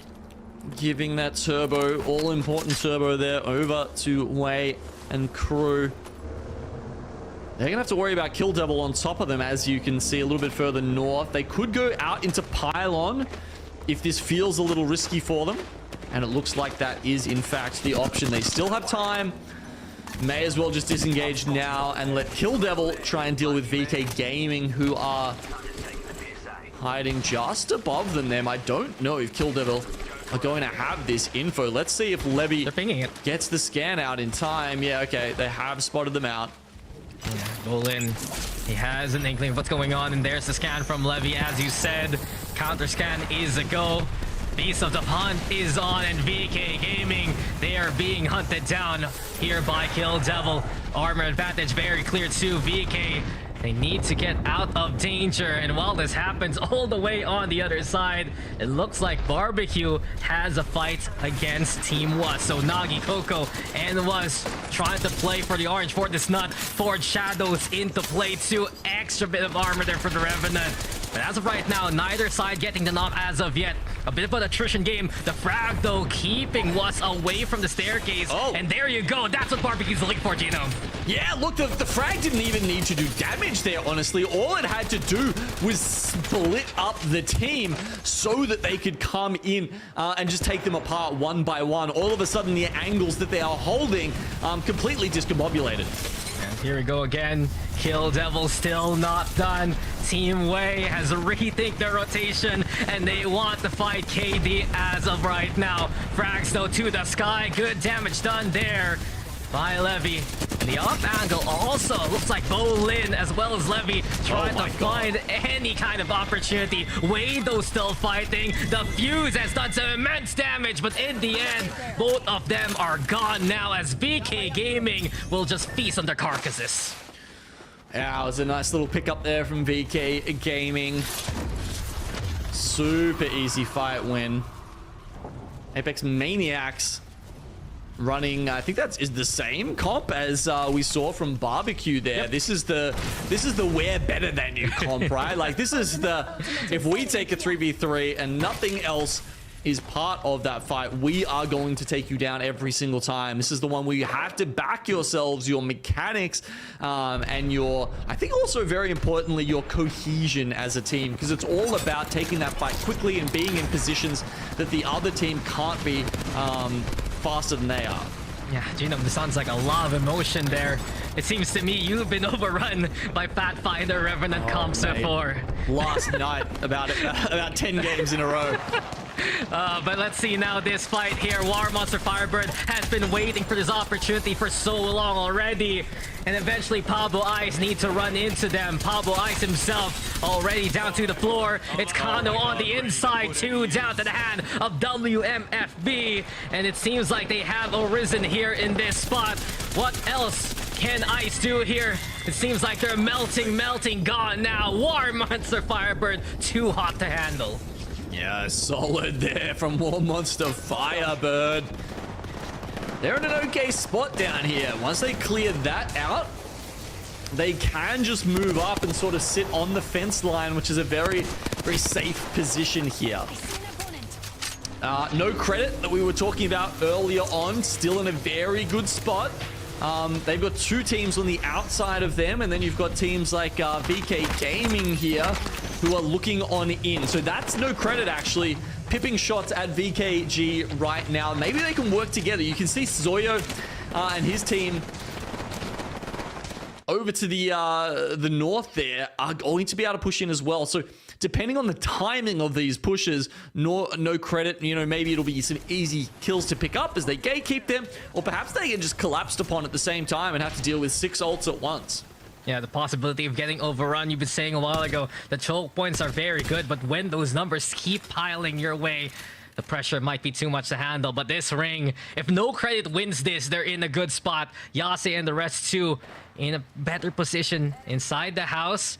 And the rest of these teams will need to push. I'm watching out especially for how Yuhang's going to play this. I believe them playing the tower and the building for quite a while. Eventually, though, Apex Maniac will be their neighbors. And you can see it's such a small tower, a small space to work with here for the Yuhang team. Yeah, I mean, the other thing to think about here, really, for no credit, is that, they're playing a Watson comp, right? And that does give them a lot of survivability against all these other teams and the ultimates, etc., that they're throwing in to try and dislodge them from that position. I say dislodge. Looks like they're getting a bit rowdy here and actually trying to take some angles on VK Gaming, keep them at bay. Oh, there we go. The bow's coming in with the crack at the 88 here. That's not good for VK Gaming. Marksmanship at its finest, and now it's even the Rolling Thunder to make it even worse. Arcstar Lob, it's Chem here bringing in the pain, and no credit, still holding position steady. The evac towers though from Team Kenneth, they're already on the inside of Jurassic Park while this all happens, so it's a straight up 3v3. Here we go again, 70 now, beautiful damage done by Chem, and he has just been the master of the bow and arrow. The push now again, no credit, looking to charge on in. Savior though in dire straits, no credit, they lose one out to VKG, but here we go again with Chem, the headshot with a bow check, and VK Gaming has been hunted down, but no credit. Can they survive even longer? The answer, no. Oh, they get snuck up on. It's Kenneth to just go around inside to the ring and then come back to finish them off. And I guess, talking about archers that we saw there, Saviour's got a second bow to his string. We see him actually not playing the Watson. We were theorizing that because we saw it earlier on World's Edge, but something different for them today. Yeah, Gopgaps here, Lightning Unicorn invade the tower and will take the heights so far, but it's outside the ring. They have a chance to go for the revive as 7 squads are remaining, but we saw Bearclaw just dip in, go back to their position. You also have Team Kenneth a bit separated, but as of right now, it seems like it's Yase and the rest who can have a good handle of the upcoming ring. Yeah, it looks like we've got a couple of duos around here too. From what I can see, Dreamfire are a duo. I think Yase's team are a duo. Yeah. And then we've got Kenneth as a duo as well. And then we've got one rat there from Barbecue. So yeah, as you can see, 16 people for 7 squads. Definitely some people missing. I'm sure the teams with a full complement will be experienced enough to realize that and say, hey guys, we can definitely bully some people here. Of course, a lot of bloodhounds here. If they get the scans onto teams with only 1 or 2 people, they'll want to try and push those and get every single KP. Remember, you have to be slaughtering these lobbies. But the thing is, the trios have found one another instead, and Lightning Unicorn are on the hunt here. The smoke's out for Apex Maniac, who did take down the squad along the way. But Bang Fafa 5th, just incredible tracking there with the Nemesis. Lightning Unicorn now keeping up the pressure. And it just will be Apex Maniac down to a duo, so they're the only squad who's left as a trio here. Lightning Unicorn and everyone else. Oh, Kenneth has gotten the trio back too, and they're gonna find each other again. I mean, speaking of the only one left, Gopgaps is the only original member of this Lightning Unicorn squad from their heyday, but maybe the roster changes they've made here are enough to see them at the top of this lobby today, because it's been some very impressive Apex from the Thai squad so far. Yeah, all Thai, all day, and this roster is looking to impress. Into the top 3 they go. And as we said a while ago, they're the only trio left. Dreamfire has been lying in wait, though. I did see on the kill field, no name finding damage here, there, and everywhere. But here we go again. Gopgaps getting that down. The ring doing his dirty work. No name. Gotten the shield back up, but 6 remaining, a single rat there. Apex Maniac tried to hide on the side, but it really feels to me that this is Lightning Unicorn's game to win. Oh, it should be. The Fuse revving that motor to put Dreamfire in an even less advantageous position, and as they clear out the rat, now Gopgaps will close the net on the last 2 remaining Dreamfire members. A good amount of kills on their side already. They're looking to add the 12 placement points and the win to that. Yeah, map number 1 winner versus map number 2 winner. Top 2 for Dreamfire, not bad, but they still want to go down fighting. There's always a chance. Bang Papa 5th, where's your armor, buddy? He's gonna be able to get it back now. If No Name just gets a good beam going, that can actually equalize the odds here. Well, he could. It's a hard call. They're trying to split up. Oh, no. Lightning Unicorn here with the cat wall, but they're going to get the first knock, and after that, it's pretty much done. Lightning Unicorn are going to take away game 3. Yeah, it's pretty simple. Lightning doesn't strike twice in the same spot, but Lightning Unicorn will get their second win going. And this is such a big statement here by Lightning Unicorn, getting another dub along the way. With only 6 maps to play in total, you already know they're rallying really for the top spot. It's yeah, will they be on top, I guess, is that question as we wait for that that big scoreboard that shows us how the teams are doing throughout this series. Lightning Unicorn there racked up at least 10 kills, maybe even more in that game. So it's going to be a minimum 20-point game there for Lightning Unicorn. That's big numbers, Dax. I think that's maybe even enough, depending on how many kills X and Y. No, of course, X and Y lost in the initial contest, right? That was 0. Yeah. That's a big fat 0 there for X and Y. So, I mean, I wonder if they knew they were getting contested as well. That'd be fascinating to find out. I feel like they just weren't as ready as they should have. Yeah. You don't really see that kind of contest happen often, but it just goes to show also Barbecue putting in a bit of that homework, studying their opponents that they did see in Split 1, know exactly where they drop, especially perhaps in scrims that they play with one another.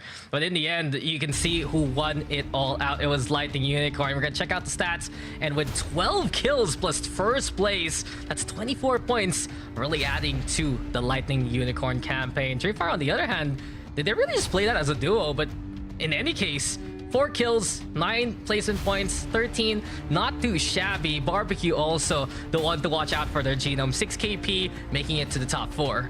Yeah, I mean, that's straight up insane if they managed to get second with 4 kills there and the other player didn't load in. But either way, I mean, Wei managing to pick up 9 kills all the way further down there. Not too shabby at all. Of course, that's not, Virtus Pro Wei. Different player here, different team that we are talking about. But look, if you can't get the placements, the kills will do.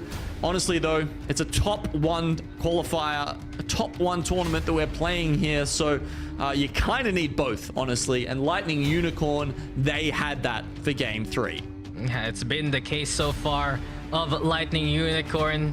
Just to add on, though, VK Gaming, they put up such a nasty fight against No Credit. But that boat check, whew, one of the best we've seen so far in APAC South. But final circle, though, how does it end in a 3v2 like this? Pretty simple. They isolate one player, put no name in a very, very dangerous predicament.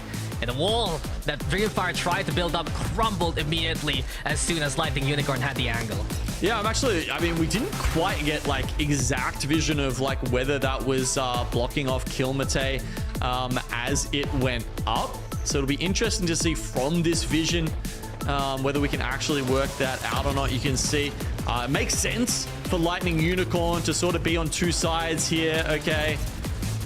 Still trying to work out where they are. Wow, so it was actually a very good wall, but Bangfafa Fifth actually just played that incredibly to not, lose that there and lose his life too early. Yeah, and not only that, I did see Copcaps. He's like, okay, I'm looking forward.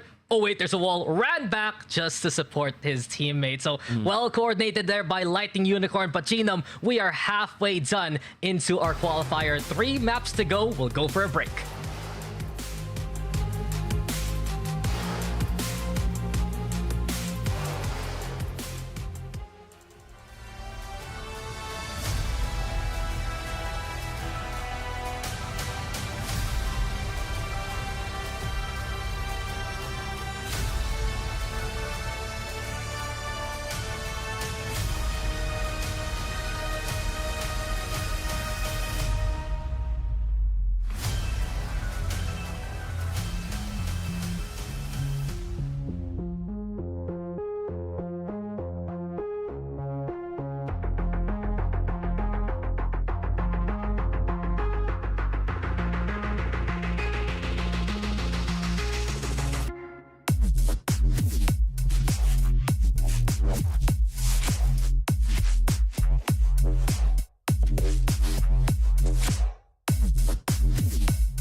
like I always say in these scenarios, halfway done, halfway left. There's still a bit more to go.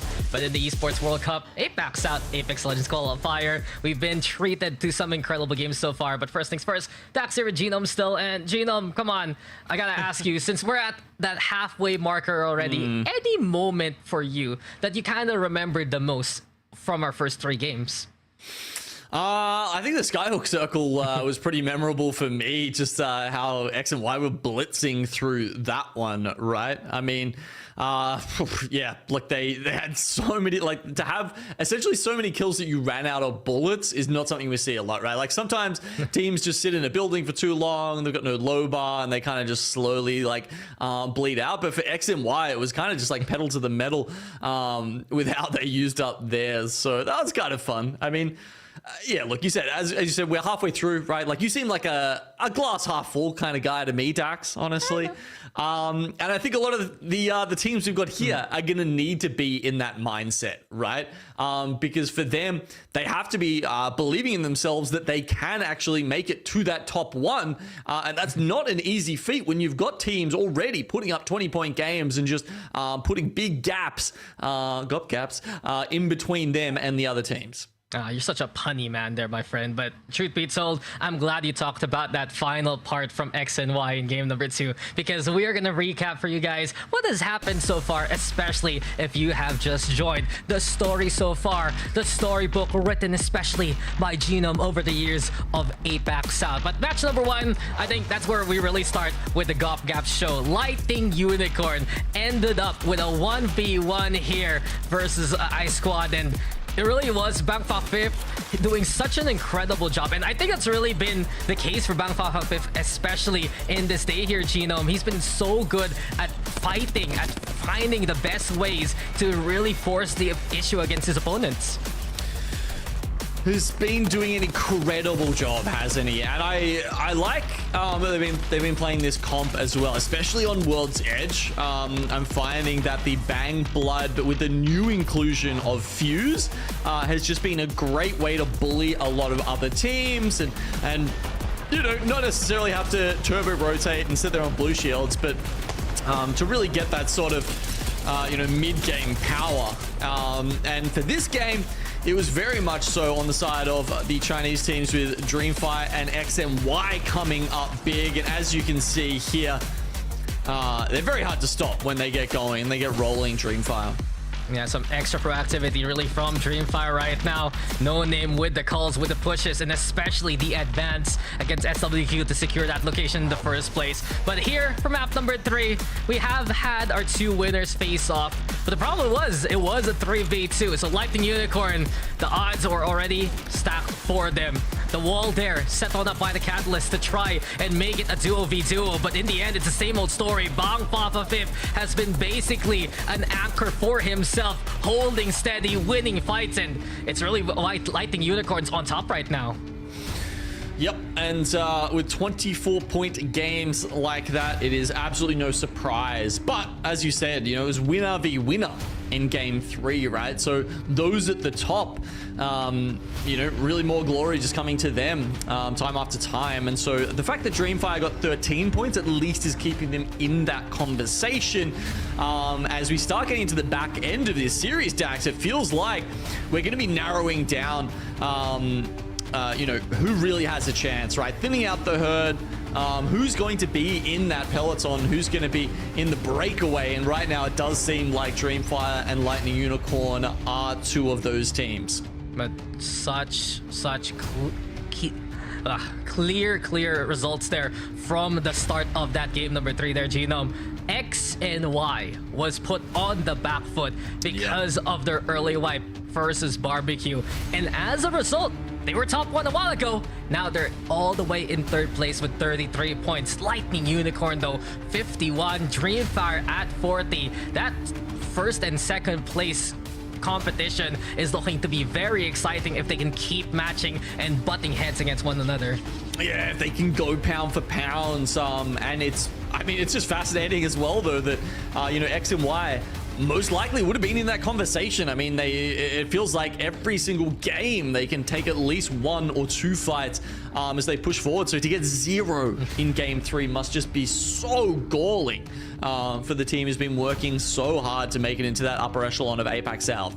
Well, they're gonna be wary now, and they have to make sure that they'll be safe on their landing spots as we're going into Storm Point one more time. After this, we return to World's Edge, and then we go to Storm Point again to wrap up the day. Seems like our teams are loaded into the dropship, getting ready to fight one more time. And I'm excited to see the start of the map this time around, Genome. When we got into the game a while ago, it was already 18 squads, so early contests around what, 4-5 squads, very possible right here. Yeah, hopefully we catch a couple of those this time. And let's have a look and be thinking about where's Dreamfire going, where's Lightning Unicorn going. Looks like they've got actually a very advantageous dropship. Lightning Unicorn are landing at North Pad, also taking Ferrari, of course, the car and the couple of nuts over there to the right side of that, so that's very good for them. You can just loot more effectively and grab more of it when you get an insta drop out of the ship. Dreamfire heading down towards the mill, and let's see just how many of those other contests we're grabbing. Will it be just as many in game 4 as it was in game 3? Yeah, it looks like we actually are sitting inside mill with Dreamfire. Remember, this is the team. They picked up 9 kills last game. Maybe they can give Dreamfire a run for their money. And they're going immediately for the trident that No Name was trying to get the catch on for the team. One No down. Name to the floor, 1 down. As you mentioned, I'm also looking at X and Y, who has landed safely into Cenote Caves. They're not going to get contested this time, but Team Wei, they understand the situation. They need to catch one of these contenders early on. And you already know, if you've been following Dreamfire for so very long, the mill is their spot. The mill is their location. And with Wei getting 1, it seems like Dreamfire is down to a duo again. Yeah, but look, Dreamfire seems to be taking a little bit of time looting, whereas, as you can see, Wei literally picking up a naked car with no reserve ammo, spraying those 19 bullets just to see if they can get something done here. They picked up an early evac, and they're going to use that to chase Dreamfire down, to land on their heads. No escape. No chill whatsoever. And not only that, look at the comp that they're running. The Mad Maggie's into play. You got the Horizon too, because they wanted that elevation on top of the mill rooftops. But in the end, They've lost it. Oh, they find him again. And Dreamfire, they're going to be down to that duo. Seems like Bradlett has a different angle to work with. The massive shots looking very feisty. The passive of the Mad Maggie making it even better. More mobility, more pain. And Dreamfire, the first one's gone now. See you later. Dreamfire hit the floor this time, and X and Y seem to have gotten Cenote Caves all to themselves. There's 3 teams down at Coastal Camp, by the way. You don't see the 3-team contests all that often at high level, but again, these teams just haven't had that long to sort of work out their drop spots down here. Just let them fight, man. They want to fight.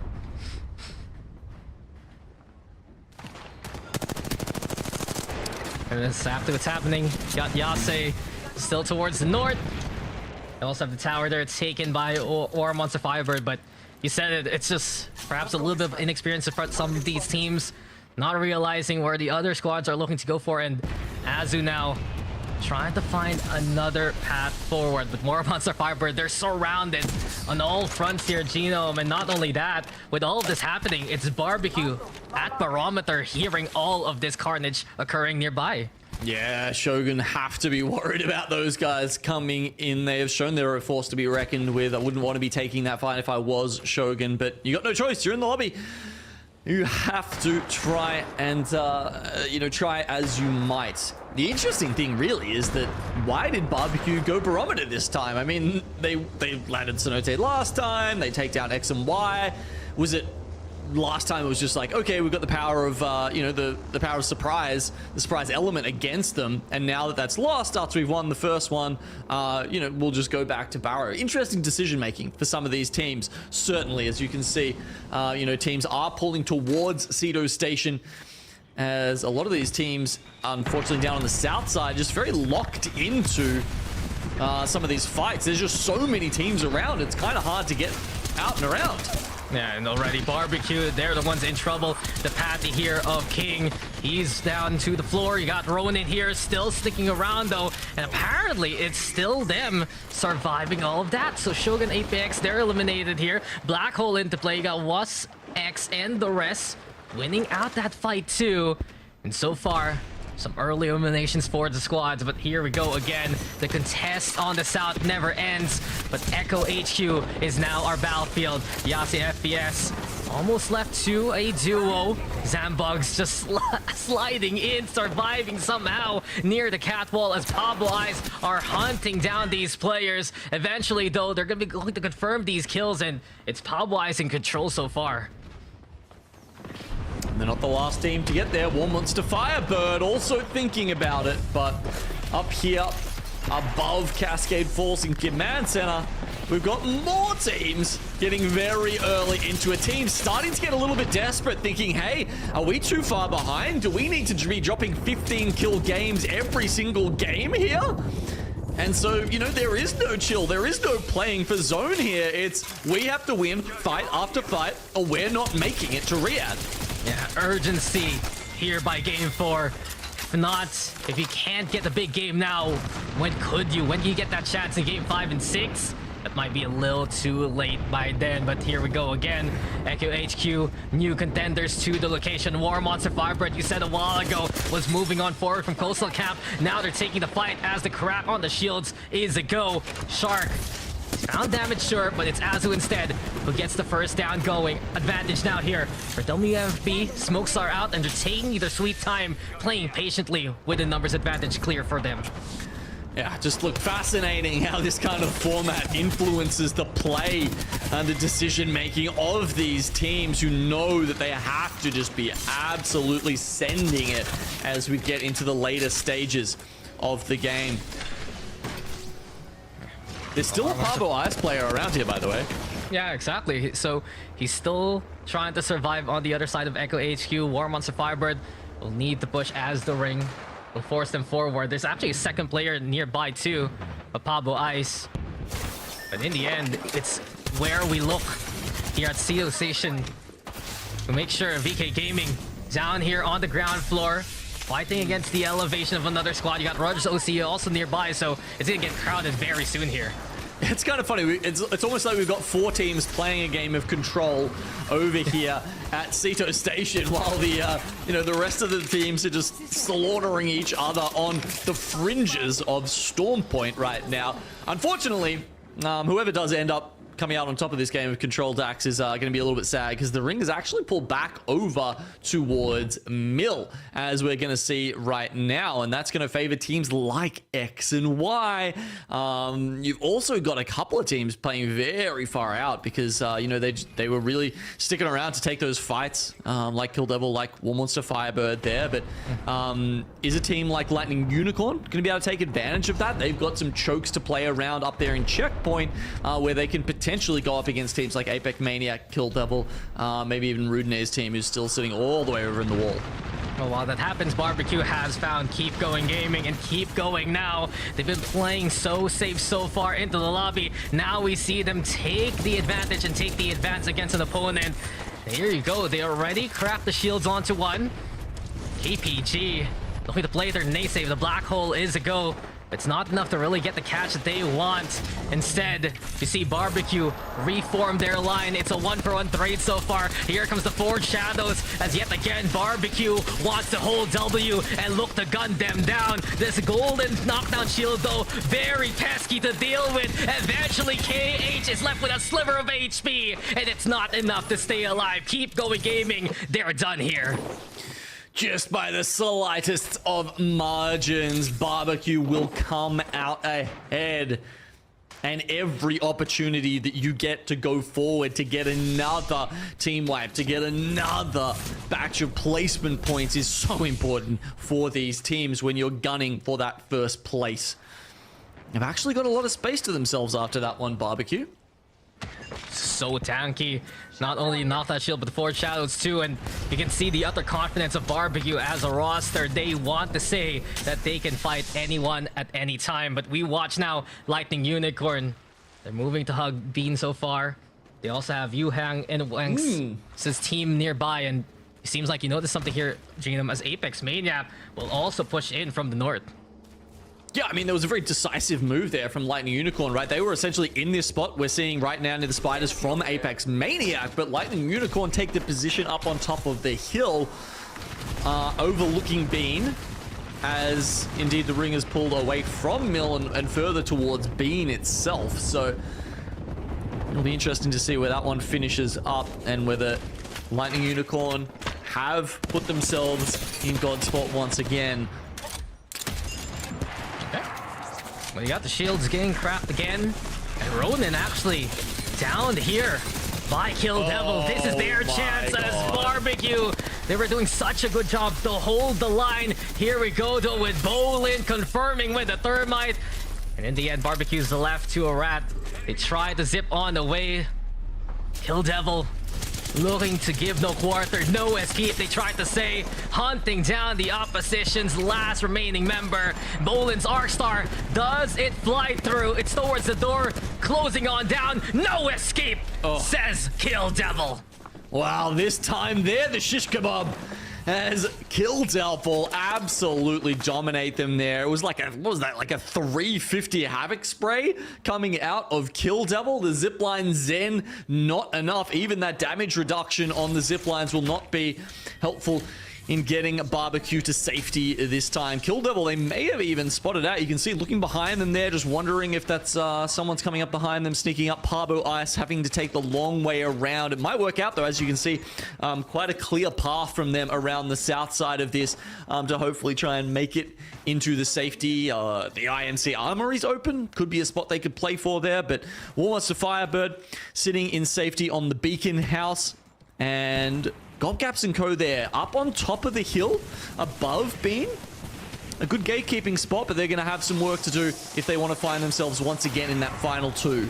Yeah, Pablo Ice back to do it too, and you can see no credit in the distance, watching out for anyone who comes their way from Sito Station. But we're not done with the fight here. Rogers and VK Gaming have been skirmishing with one another on the mini app for so long already. It even allows a team like Bear Claw Gaming to get nearby and look to see where they're gonna rotate. Also watch out, Kill Devil. After everything's been said and done, the door was their friend. Now they push on in from the south, and they might be the ones to see Bear Claw first. Just creeping up behind them.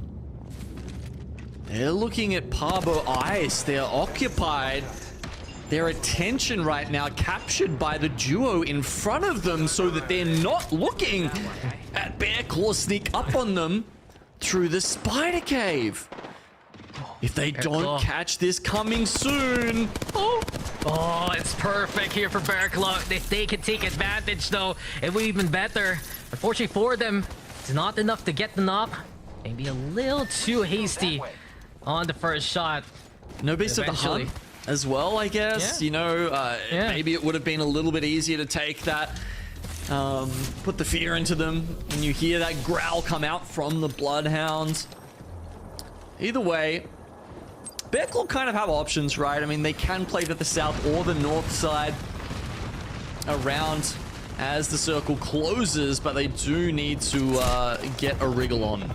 Yeah, Pablo Ice still taking damage from the ring as Kill Devil disengage and move to secure the south so far. They're still watching out for Pablo Ice though, right behind them. Eventually, they'll get the KP. They'll add it to Bolin, who has 4 so far. And it's looking pretty good here for Kill Devil, but War Monster Firebird still in front of them. Always a gatekeeper we've seen from WMFB, and no different as they take the building here. Killer spot for Kano and Co. Shark having some fun at the LA LAN recently. He wants a taste of another one. But War Monster Firebird have some big work to do in the second half of this series if they're going to make that a reality. You can see 11 Evo off from grabbing The knuckle cluster into his own window is not Yeah. going to get him there. Yeah, I mean, that's why you have 2 right now for him. Huh? You got a little bit more for later on, but in the essence, War Monster Firebird, I think really, for them, this can be perhaps the first tournament in a long list of tournaments to try and build even more maturity. We saw a glimpse of Shark again, back in Split 1 playoffs, playing in that combined team in that Chinese invite. Right now, he's one of the leaders of that squad, but we go back to the leaders of the lobby here. Lightning Unicorn, you said they've been the hill keepers so far here, Genome, and here we go again. The perfect elevation, just chip away against anyone coming their way, and Loki's the one who's first downed. Yeah, they chip away until Loki crumbles, and Kilmate does get the finish as well. You can see this fuse already up to purple armor. I've been, trying to keep a little bit of an eye on, where these upgrades have been going. So far, Dax. Some I have seen getting the Knuckle Hustler upgrade, as you can see that Kilmate has picked there, giving you the extra speed on Knuckle Cluster hit. Some also going for the Reckless, perk there. We'll just wait to see what's going on with the game there, guys. Hopefully, it was just an observer crash or something, not a full server crash. We'll tell you as soon as we know. But yeah, now the fact that you're trading off that sort of Knuckle Cluster hit with the speed, versus the 50% damage, right? Okay, cool. Back into the game. 50% less damage from nades is actually a big deal in end circles, right? Yeah, and while Genome here has been selling the fuse to everyone, it has been Lightning Unicorn buying up those kill points. They already saw the scoreboard. They got 3 more, a wipe against No Credit if I remember correctly, and now Lightning Unicorn hustling on in and looking to still keep the siege going. It's BK now, their next victim, as Lightning Unicorn continuing on their performance here. At least 6 kills to their name. They're not going to let kills go begging. Any points, and all points want to go towards Lightning Unicorn today. It seems these guys are on their game.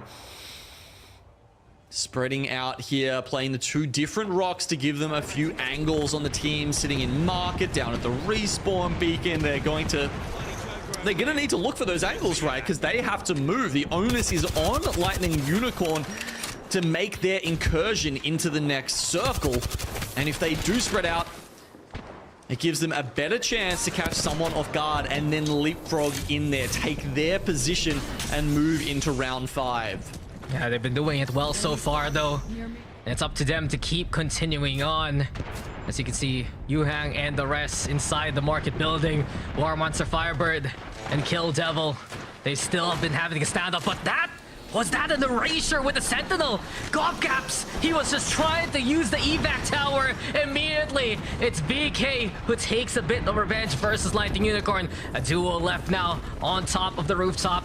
Lightning Unicorn, they know there's a whole squad right below them, but now eventually this action that has been waiting for so far, for so long already, it's gonna come to a header immediately though. Kill Devil down to a solo. XQ, he didn't want to push in there for good reason, and he's the only one still standing here for KD as War Monster Firebird hold him off. Yeah, but for how much longer, Dax? Just the Bangalore here trying to work out if he's got the smallest bit of cover to hide behind. He's getting scanned from multiple directions, but can they push him? That's a different issue. Still the duo of Lightning Unicorn looking to build on what else they can do. Shielding on up, Bang Fafa 5th. Knowing exactly where the other players are stationed, and I'm especially keen to see where VK's at. Mobile respawn beacon though, bringing one back to life. I wonder who used that. But they know that this is that south side. It's fortified by Watson fences there, Genome. It's quite a stronghold built already. Position on top of this market is going to be huge for Lightning Unicorn. They're probably a little bit sad that they don't have the option to get Gop Gaps back into this themselves. but they've already racked up a reasonable amount of points, right? I mean, 3 placement points already. What was that? 6 KP. So that's at least probably another 10 points there from Lightning Unicorn.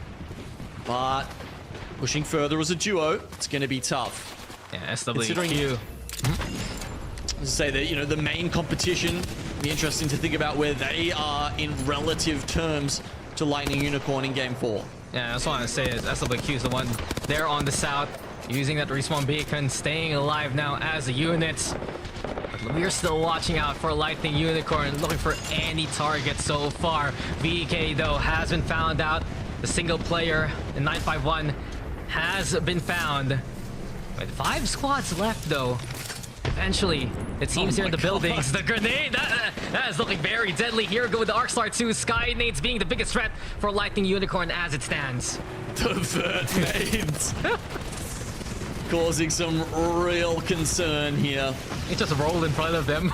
The Lightning Unicorn, and it's the final round. The ring will not stop closing, essentially, until one of these teams has finished. A very late Bangalore ultimate here is going to be extremely helpful in winning this fight for 1X's team. And they're just running into the meat grinder that is War Monster Firebird, but eventually SWQ, this is their moment and this is their chance. You do see the Wex to the floor. Also same can be said for a teammate, but Crazy Kong will keep the dream alive and SWQ will take map number 4.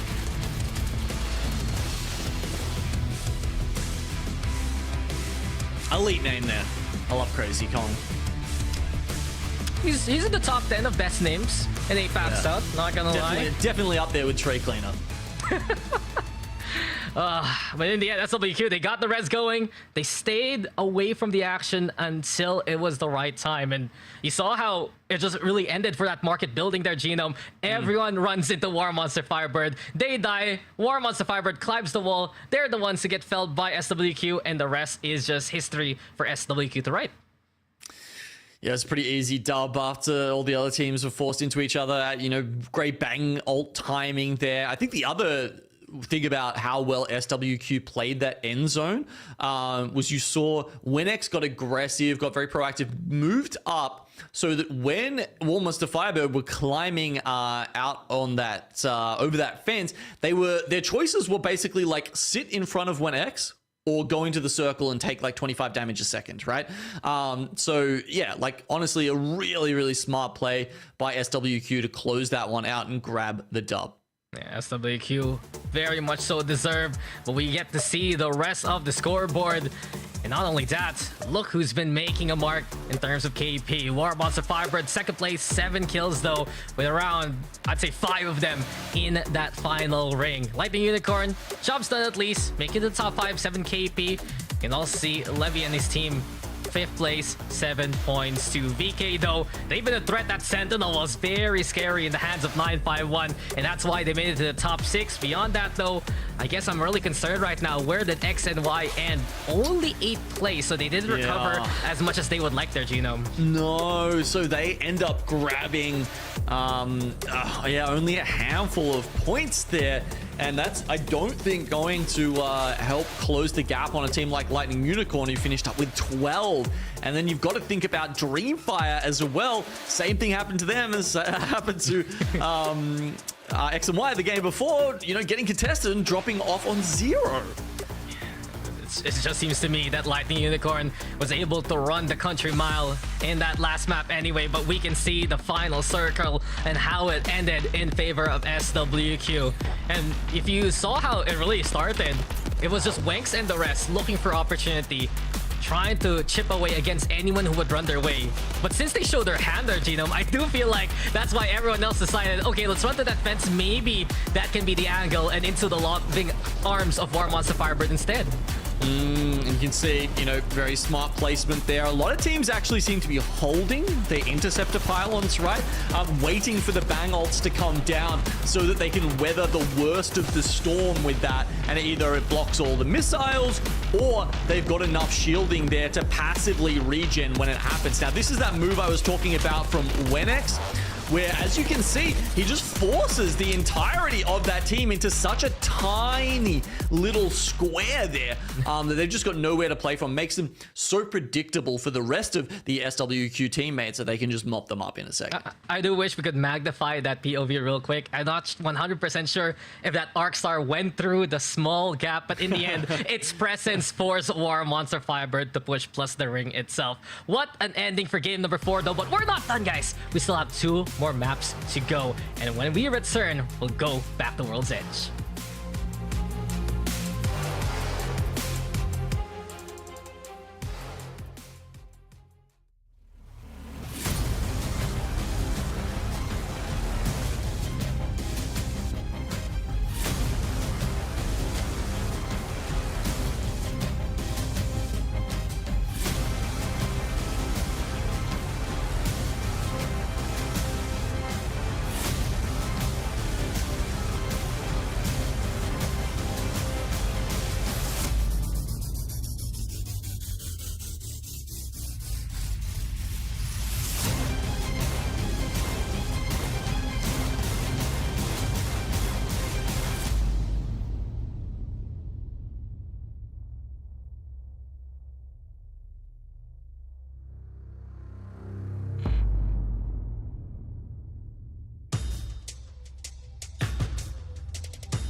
SWQ, they got a slice of that pie, but we still got a bit more to share because it's game number 5 coming your way. Welcome back, guys. Esports World Cup, our first Apex qualifier in APAC South. And Dax and Genome still here with you for tonight. But Genome, that was such a great game for SWQ. Playing it well, getting the respawn going, playing the perfect angles too. And you said a while ago, just placing that pylon at the right time, giving them that chance and giving them the 1-point advantage over War Monster Firebird. Just a look ahead, but you know, with Lightning Unicorn coming up on the back with 12 points, that's probably the even bigger story there as they gain points on both X and Y, and Dreamfire, who are sitting on 4 and 0 points in game 4, moving even further ahead. And as we look at the bottom 10 here for match 4, you can see Dreamfire all the way down the bottom on 0 points as a result of losing that contest to the team Way, who only finished up with another 3. So you know, it was a short one victory there for Team Way. They came in, took down Dreamfire, called it a day, and now they go into game number 5. We also saw, though, Barbecue. They wanted to play something a little bit more standard, go with the Barometer, but it just didn't pan out for them. And in the end, this is our result so far. You're impressed for good reason there, Genome. Lightning Unicorn is pulling away immensely versus the competition. That is a 23-point lead with 2 games to go, Dax. Lightning Unicorn sitting pretty right now. And I don't doubt that there's at least 3 teams below them that I think have a chance to take that away. But it's a big ask. Yeah, well, it's time for us to get into game number 5. Last time we're going to be on World's Edge. Perhaps for one of these teams, the last time they're going to see it here in the Esports World Cup until they make it to Riyadh. And it's looking very, very impressive for Lightning Unicorn so far. Someone needs to hunt them down as soon as possible. It hasn't been the best games from Dreamfire, from X and Y. You've seen teams like VK Gaming actually creep their way within that top 5, but still, really the big question right now, Genome, who can stop LU?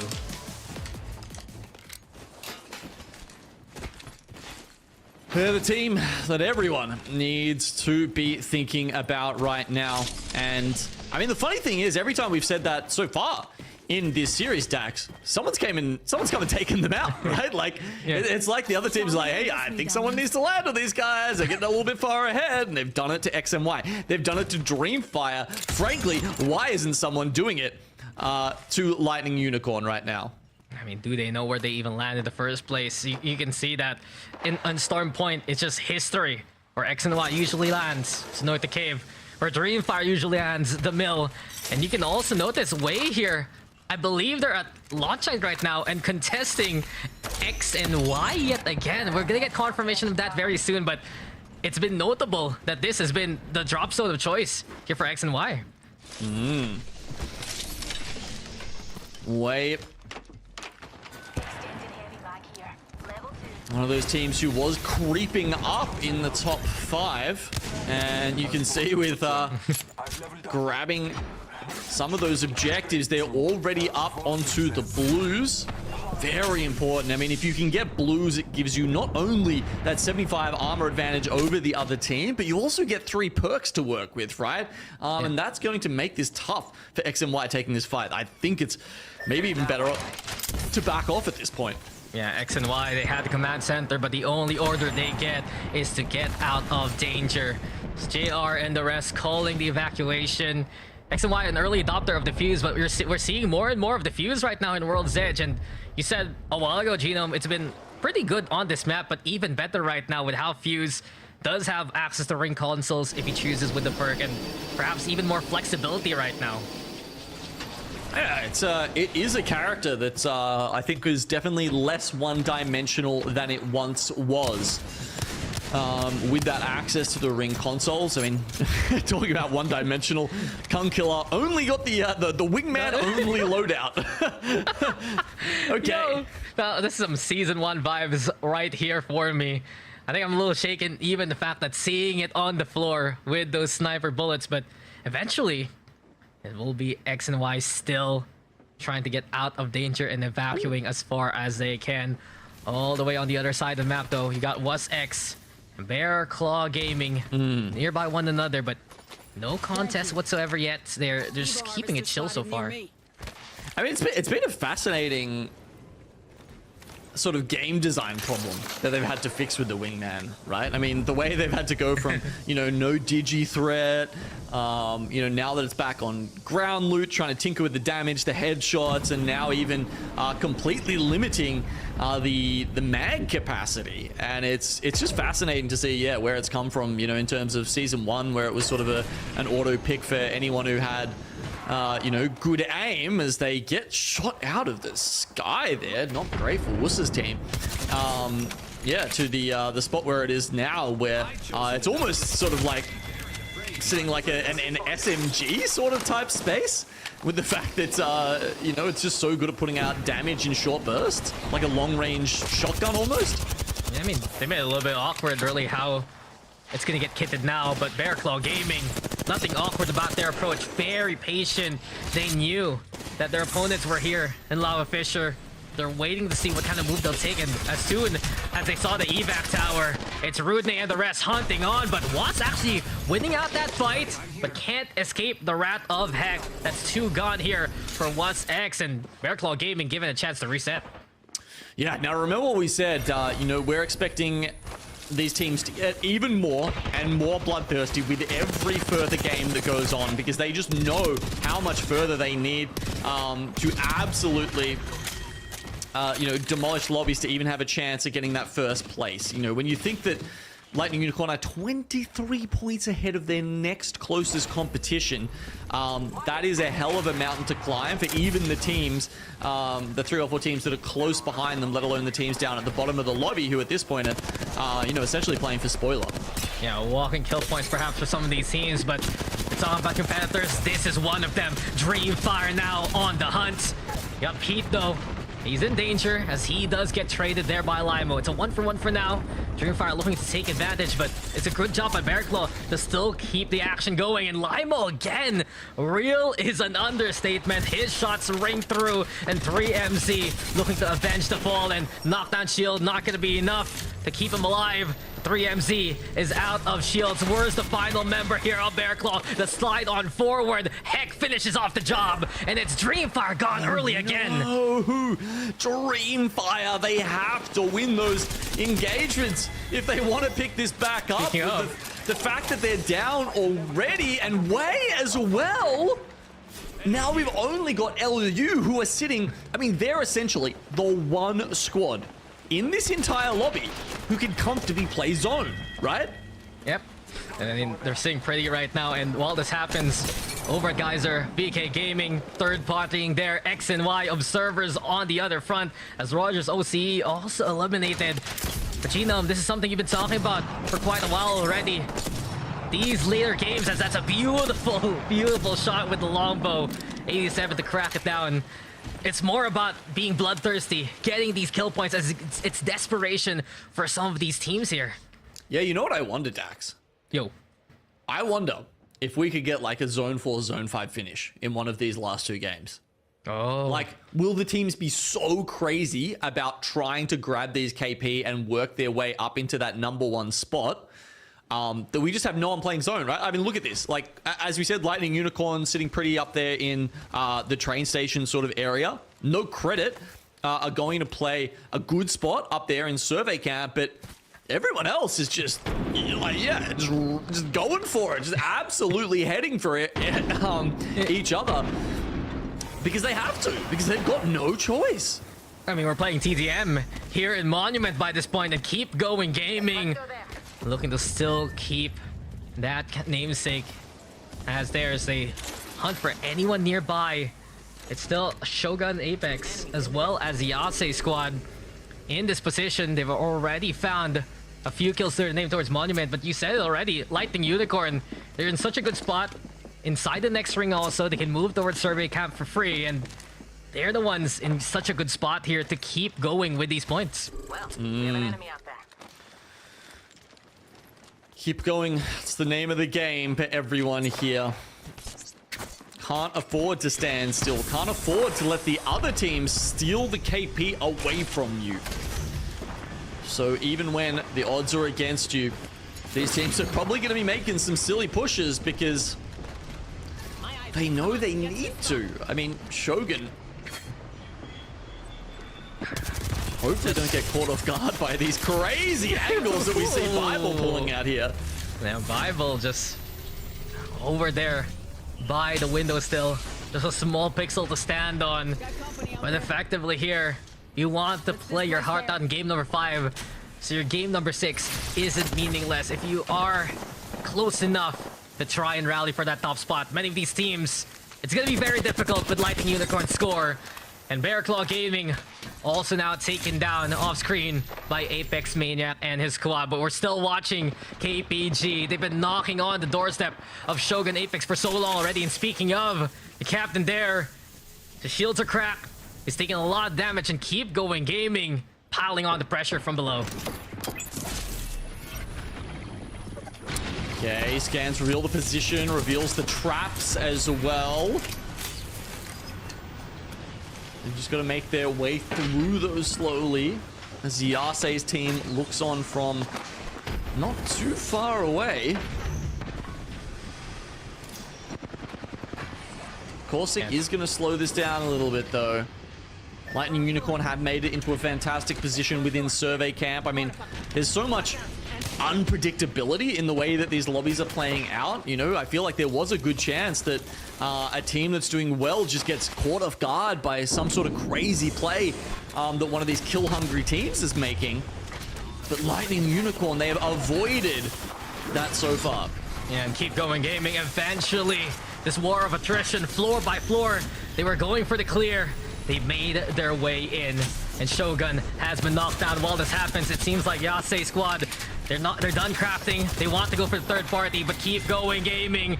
They see their names in headlights. They want to keep going and keep killing. But here comes Tracking Bad to the rest. The fight isn't over here for Keep Going Gaming. They see the Bloodhound though. The beast of the hunt has been felled. Yase has been fallen down.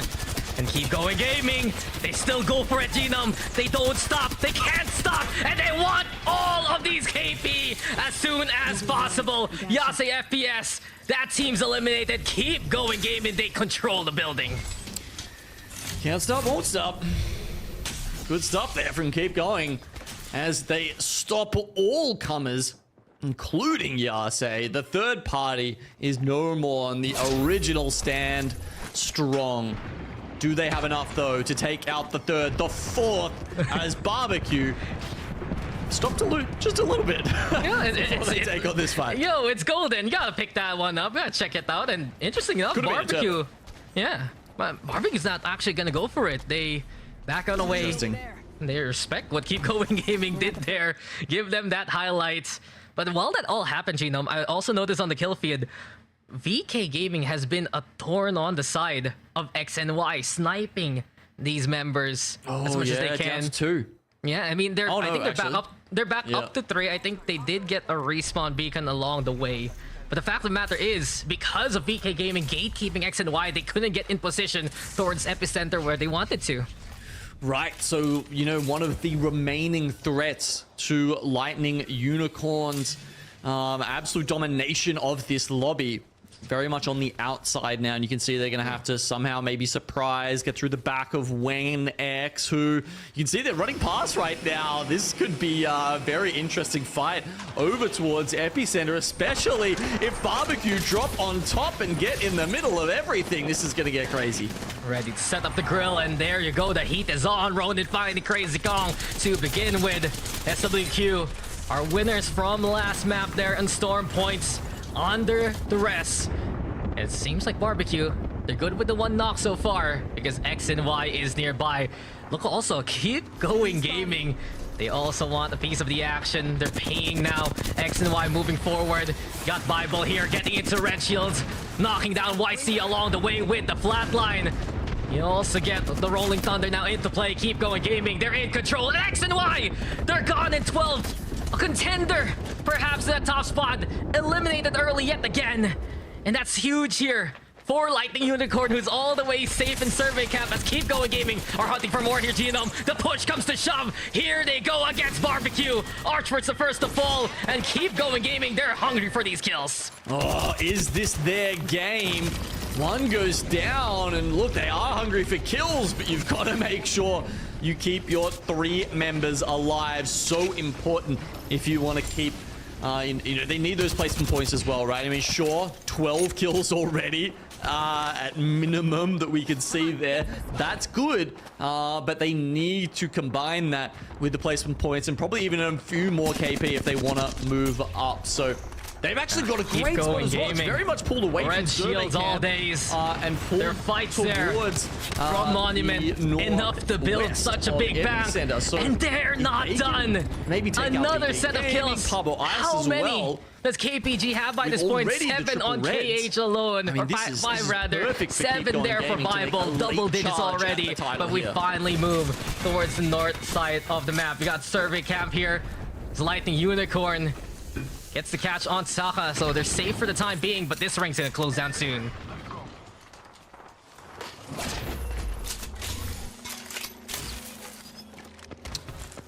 Alrighty. Yeah, so you can see they're going to have to make a rotation now with the evac tower coming out. This is Lightning Unicorn's chance here to try and make this final circle their ticket to land. I mean, it's only game number 5 here, but Lightning Unicorn already looking to set up those boarding passes if this continues. It's still not done though. We're seeing Keep Going Gaming playing their hearts out. War Monster Firebird, it's the same case too. WFFB, they've taken the elevation here with the evac tower, so Apex Maniac, they're gonna be gone now. 8 squads remaining, but we've seen how deadly Shark and the rest can be given a good spot. Well, it's a fun one up here on the crane for War Monster Firebird. You'd love this as a fuse. I mean, you look down, you see targets from that knuckle cluster everywhere. The only issue is if everyone starts looking up at you, and War Monster Firebird seem to garner a lot of attention in a very short span of time, but somehow none of them go down. So for the moment, they'll reset with a couple of Phoenixes. Lightning Unicorn off the back, doing big damage with the scout. Not a lot of kills to their name just yet, Dax, but they don't need them. They're happy to take them as they come towards the end of this game, looking at Kenneth and no credit in survey. I mean, they've outlasted Dreamfighter, check, outlasted X and Y already. Placing points are enough to keep things steady on the average, but they also want some KP along the way. If they got in a single knock as Keep Going Gaming, eventually the rampage ended there by VK. Kilmate though confirming again a big C with the knuckle cluster. Just the grenade spam, too much to handle here on the inside. That is huge there from Kilmate. He wants more, he wants to really rack up these points. And they just don't want to overextend, and Lightning Unicorn, all they play is for pressure now. I mean, he had 2 knuckle clusters left. I'm very surprised he didn't pump those in there as well. You know, could have been a fast track to a team wipe there for Lightning Unicorn, and one step closer to clinching victory. It's just Lightning Unicorn, you can see they're playing safe. They know it's not match point. It's all about total points. And the longer they stay into the lobby, the better their chances are to keep things steady. It's just cruise control for Lightning Unicorn, but we still got more of the lobby ready to fight. 6 squads, 15 players remaining, but Kenneth's now, they are gone. No credit also erased, and immediately, I was just saying there, Genome, Lightning Unicorn are playing safe, but the kill feed, it's just all them right now. 3 squads have fallen to their hand. Eventually, Bangfa 5th has been downed as he slides off the cliff, and VK Gaming, they've been marksmen from afar. The Kraber in the hands of QQ here. Feels like the Kraber hasn't been a huge part of our games so far today, but VK Gaming, with a few kills to their name, wanna add some. Looking for the 189s here. Oh, it's a 210 instead. See you later, Pablo Ice. Pablo Ice melts under the pressure, and VK Gaming, that's the goal. The stick is perfection, and VK Gaming, they're cooking up a recipe that no one else can handle. Let them cook, let them shoot. QQ looking absolutely deadly here. That should just be one left to their opponents. That's Lightning Unicorn down, but top 3 is good enough for LU. Is that enough, though, to make it to Saudi? We'll see soon, but this is VK Gaming's game to win. Impressive effort from QQ as game number 5 is taken by them. Awesome stuff there from VK Gaming, and especially QQ, the Taiwanese player who is really making the rest of the lobby look like chumps there in that end game. Incredible. The arc stick after the Kraber. I mean, the amount of damage that man put out in the space of a few seconds there is just unbeatable. He did it all for AGL before. Now he's doing it all for VK Gaming. And what a show of force. That's going into his own personal highlight reel. But in the end, VK Gaming, they faced off against many important contenders there. If you notice, you know, towards Epicenter, not only did they gatekeep X and Y, they also took down Keep Going Gaming, I believe. And then LU falls effectively to their hand to win out the whole game. That was just as perfect as can be for VK Gaming. And I do think they still have have a shot right now after getting first place and 11 kills here. Oh my god. Whoa! 23, All right, so we got- man. I'm just looking down at the 18 kills that Keep Going Gaming got somehow, despite being the 7th squad left alive. That means they took down about, you know, half of the teams that died before them just by themselves. Insane play there from KPG, but as you note, Keep Going Gaming pretty much matching them there with a win and 11 kills. So a couple of squads sort of ticking up higher, but I mean, Gobgaps and Co, their Lightning Unicorn still managed to grab 13 point stacks. That's more than what, like, I think everyone except for 2 other squads in the lobby. Yeah. So, yeah, that's honestly kind of nuts here from Lightning Unicorn. What an incredibly consistent day from them. If we don't get about 6 squads landing on them in map 6, it's done for. Man, it's like 10 points positive, right? For the side of VK Gaming, but eventually we're gonna see the map later. We'll see the scoreboard. Let's just witness how beautiful this was from QQ. Our reaction said it all. That shot was the beginning of the end of the game. And you just love it, right? Because you see the bat in his hands, so it's a jump peek for information, and you have never been punished for it so hard in your life. It's just beautiful, and QQ, they've been a menace. Not only QQ, but 951. When he's given things like the longbow and the sentinel, he's quite a threat from afar, and just icing on the cake. The slide in, the push, and enough was enough, says VK Gaming. So impressive work for VK. They have been rallying so far in the past few games here, Genome, so I don't want to count them out as of yet. But the odds, they're really stacked for Lightning Unicorn right now. We still got one more game to go, and I think we can call a break before all of that. We'll see you guys for our final map very, very soon.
Okay, VK, we see you. We saw how that ended for VK Gaming. Impressive, yes. But the fact of the matter is, there's still the titans of Lightning Unicorn that is imposing their will in the server. Welcome back, guys. Final map. And we do wonder, can anyone dethrone Lightning Unicorn now? Dax and Genome still together here. And Genome, come on. I have to ask you that question too. Do you think anyone can actually knock down Lightning Unicorn by this point, even after everything VK Gaming did in that last map? Yeah, I mean, look, we'll have a look at the scores, Dax, and sort of get a sense of how hard that is going to be to do. Because at this point, they are like just so far ahead. I genuinely think we need everybody in the lobby landing on them, and I'm not even saying that as a joke, right? Like let's take a look at the results here, and it'll show you that you know, even with a 23 point there from VK Gaming, and Pabawai's putting out 12, like 21 from Keep Going Gaming. The gap is still going to be at least that much, maybe more, right? Like it's probably going to be something like 20 or 30 points in terms of the gap. So we basically need a giant melee at the start, and for one team to kill about 10 others immediately and then go on to win. I mean, is kind of the angle we're looking for here. I agree with you that people need to go for Lightning Unicorn first, but what I don't agree with you actually is I do feel like VK Gaming does bridge the gap a little bit more. That's still 10 points net positive for them. So I'm thinking around 15 points, and there you go. 15 points is the gap. Oh, wow. And Genome, doable? Yes or no? Yeah, that's doable. Yeah. We've seen people drop, what, like 30-point games already so far today? Yeah. In this lobby? Oh, so I guess now my second question for you is this a two-horse race? Is it only gonna be Lightning Unicorn or VK Gaming that can get that #1 spot? Can anyone else play spoiler here besides killing them here? I mean, it's a minimum, what is it, like 36-point game, I think, for Dreamfire to come out on top. I think that's been done about like once ever in ALGS history. I'm thinking of like, there was a game that Nasky, I think it might have been even back in like Nasky Max Strafe and Sir Del days, where they hit like a 31-point game to like finish off and clutch a qualifier or clutch like a win or something like that one day. Yeah, it's just, it seems incredibly unlikely here, but we're gonna play it out. We're gonna see what happens here, Dax. And I can tell you that there's at least one team that is heading towards the same direction as Lightning Unicorn. Yes. As well as one team in the vicinity here in Cenote Caves, and that's of course Barbecue and XNY once again. Yeah, and it worked out for Barbecue a while ago. They want to do it yet again versus XNY. They're getting chased. They're getting chased by the... Okay, so both of these teams, they started going towards North Pad, which is where Lightning Unicorn had been landing, and was literally like chasing them around. You see Lightning Unicorn, they dip to the couple of buildings out here because they didn't want to essentially just take that 50-50. They were trying to make it a little bit cleaner, but was chasing them to the ends of the earth, and this is the correct play. Yes, and not only that, I want to point out on the other side of the map, Stormcatcher, VK Gaming, also contested by Wave. So our top one, top two, under pressure. Kill Mateo doing work with the charge rifle, and it's now a 2v1. Lightning Unicorn fending off the grief from above. The early contest from WasX is gonna be eliminated that soon. And WasX, nice try, buds, but you guys are out. On the other hand, Barbecue also eliminated. So our top standing teams, they survived the initial fight, but here we go. VK Gaming, eyes are all on you now. The only hope left in the lobby, if for some reason you're not cheering for Lightning Unicorn, which frankly, I can't understand. Those guys are very lovable. Long-standing stalwarts of the region. It'd be great to see them make it overseas and get into Riyadh. That said, yeah, that with a 15-point difference now, 18-point difference, because unfortunately they've been fed a couple of kills to start the game off with. That said, we have a circle over at Stormcatcher.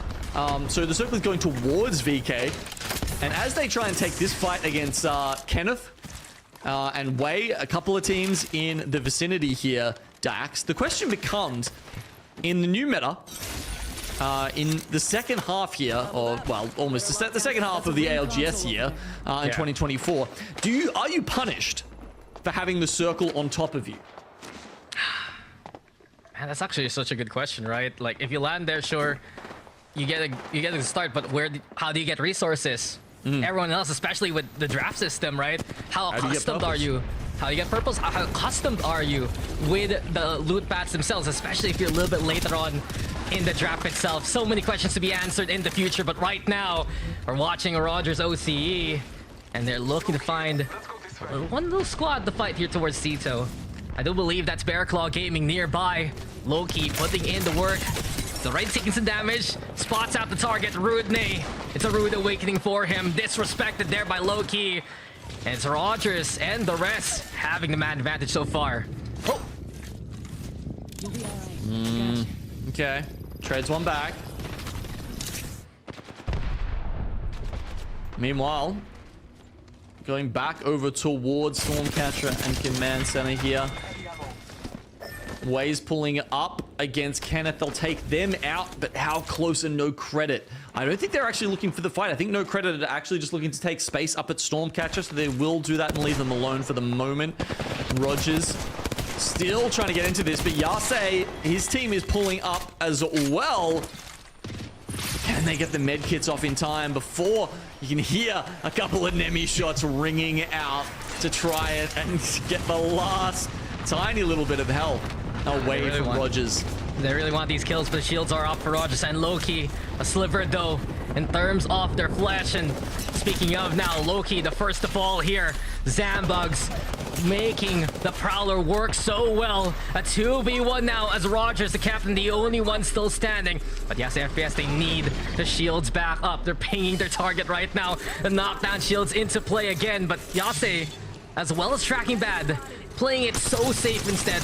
Resetting for the time being. The knockdown shields, they're hefty, sure. Yase getting back to the cover. Tracking Bad needs to swing this right here, right now. And eventually, they do drop Loki, but that's not the target that they want. Eventually, Rogers, he's been cornered, and he's taken down. But Yase FPS, Tracking Bad has to evacuate, because here comes SWQ, another third party in these elongated fights. Well, he's got to grapple to get away, but that's all he's going to survive with, just his life. Lightning Unicorn currently being held out by a few teams here. It looks like they were maybe a little bit more interested in fighting each other than necessarily denying Lightning Unicorn the win here. But Shogun Apex, Yuhang and Apex Maniac, 3 different teams actually disengage. I mean, they could have teamed up and, you know, given Dreamfire a fighting chance here. Speaking of which, Dreamfire currently are in pretty close proximity to X and Y over at Mill. They've taken their time. I was expecting them to be, you know, trying to take fights as soon as they could, Dax, but they start off slowly doing prowlers, just, you know, grabbing some XP for their shields and Evo down at Mill, rather than just trying to run the lobby down as you would expect for a team who needs 36 points to make it to land. Of course, you know, they want that. They've been hoping for that since missing out on Split 1 for the first time in quite a while, and in Dreamfire's history. I mean, Dreamfire, they're looking pretty decent so far, but with only one slot, they need to really step on up the way that we expect for them. And you said it, like Dreamfire, their streak was basically broken in last split. They want to make it to the Riyadh LAN instead and show up there. But look at this ring and look at where VK Gaming is at. I guess my concern right now, though, sure, the ring's with them, but they need to get kills just to bridge that gap with LU. Yeah, like, you know, are you going to get more kills just shooting downhill with a 30-30 in Godspot there? Or do you want to be, you know, say where Kill Devil here is there and have the chance to just bulldoze teams on your way inside that ring and therefore give yourself that huge kill point opportunity? I mean, they're in a really good spot. Most of those rings really end within that elevation. And they have all of the height they want to work with. But Levy, how are you even alive there? Kill Devil now versus Brad and the rest here at Thunderwatch.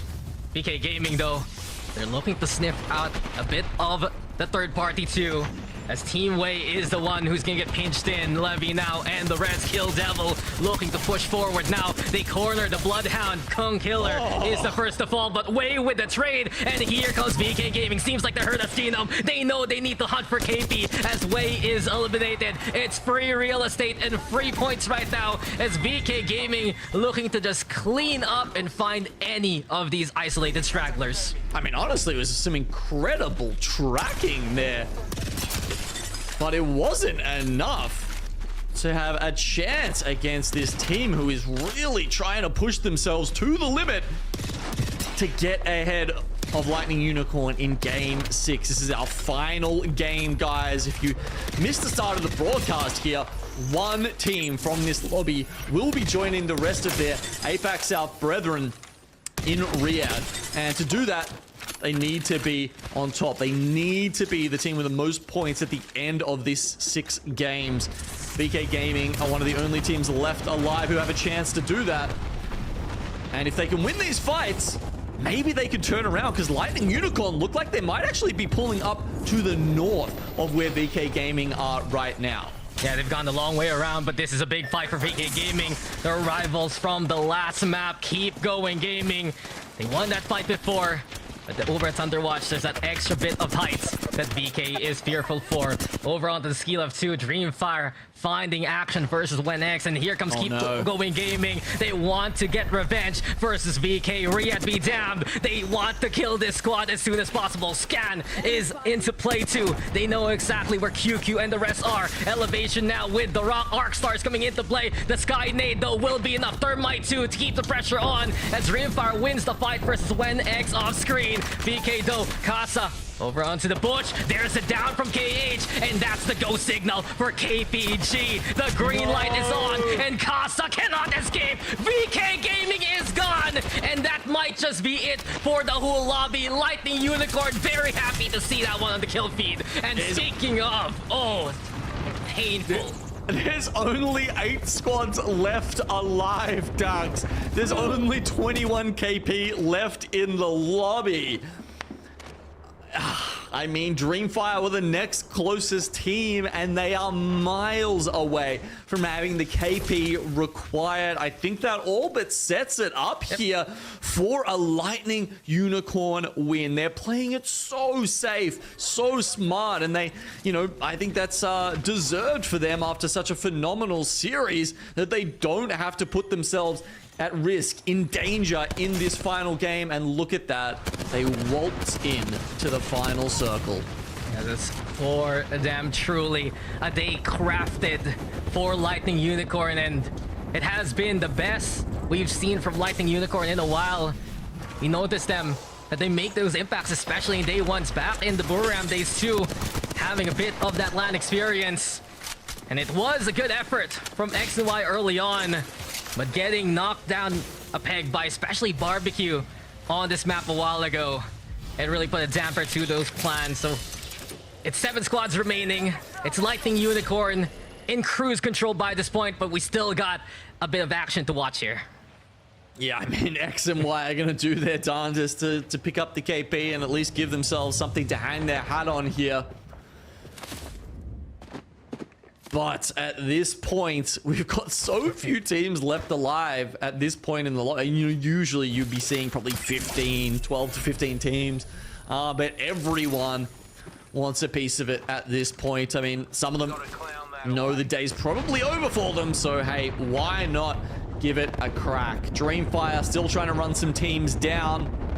And they will be to the north of this fight, coming, trying to get the hit the sandwich here with War Monster Firebird in between them and XMY. And War Monster Firebird, that trident is not helping them at all. Everyone down to flesh. It's now time here for Lightning Unicorn to hunt down Keep Going Gaming. One of the biggest threats in the past 2 maps. Now they're just entrapped. Really a mausoleum there for Bible. He's been trapped in a bit of a sarcophagus within those girders. But eventually, Lightning Unicorn, they do get the wipe. Helmet is on the floor, sure. But it doesn't matter too much because Lightning Unicorn, they're going to get the cover and they're going to still stay in a good spot here. So KPG, I mean, they get rid of the only competition of Lightning Unicorn, VK Gaming, and what thanks do they get? They get put 6 feet under by the Thai team here, who sit alone in God's spot, alone in the 5th circle, as the other 4 squads go straight towards each other here. Dreamfire now looking at XNY with no credit, still in Stormcatcher. Kind of wondered, they were like, hey, we've got a good spot. What happened to the rest of the lobby? Look at that setup though from DreamZ, perfectly placed versus where JR was gonna go. And Dreamfire, this is gonna be a big win for the morale if they can still make a case for themselves here. Hit though, 1 HP, gets the shields back up. No Name has been a good addition for Dreamfire so far. Perhaps a bit more refinement coming into next week, coming into Split 2. That's really what all these other teams are looking forward for. Lightning Unicorn, Riyadh awaits effectively. Still 5 squats remaining, and Dreamfire and XNY, this is gonna be a fun fight on the inside. Hit though in the front line, XD, he'll fall, the rest of XNY will follow suit, and Dreamfire eliminates XNY, but here comes no credit. They also had these moments, especially from Kevin that Bochek, I won't forget that one, Genome, but they entrap Dreamfire here. I mean, Lightning Unicorn, is this just the victory lap for Lightning Unicorn? I mean, Carbo Ice are pushing up the hill towards them now. The second of the 3 squads left alive, besides no credit here, finally decided to make a move. But as you can see, they've run into the better equipped Lightning Unicorn here, and they've decided better of it to head back down the hill. I mean, Pablo Isaac was one of the bigger surprises early on today. We didn't know too much about them. They got into 2nd place. They showed up, especially with the catalyst here at Pablo Ice, and it'll be nice to see them in a future competition. But the spikes are out. There you go with the down from Lightning Unicorn. It's just them breathing in the air, the mountain air here, Genome, yodeling their victory so far. They push over and push down Pablo Ice, and this is gonna be a fun last fight. No credit on one side, it's Lightning Unicorn on the other, and where is Cam and his Bochek? Give me the bow and arrow, give me the shots. Camdo, the first victim here. Lightning Unicorn, this has been their day, the best we've seen them in so very long, and they are going to Riyadh. The 1 slot of APAC South goes to Lightning Unicorn. Oh, look, I got a smile on my face, Dax. These guys have absolutely deserved it. What a day from Gop Gaps, from Bang Fafa 5th, and from Kilmate, who've just done an awesome job winning. I mean, how many games was that in the end? 2 or 3, I think, that they managed to take out. Out of 6 games is incredible, right? I mean, that's a big effort from these guys in a very tough lobby where you have just some crazy fighting squads like Dreamfire, like X and Y, like VK Gaming coming at you. And for them to stand high, to stand above the rest and be the one team that makes it into Riyadh. GG.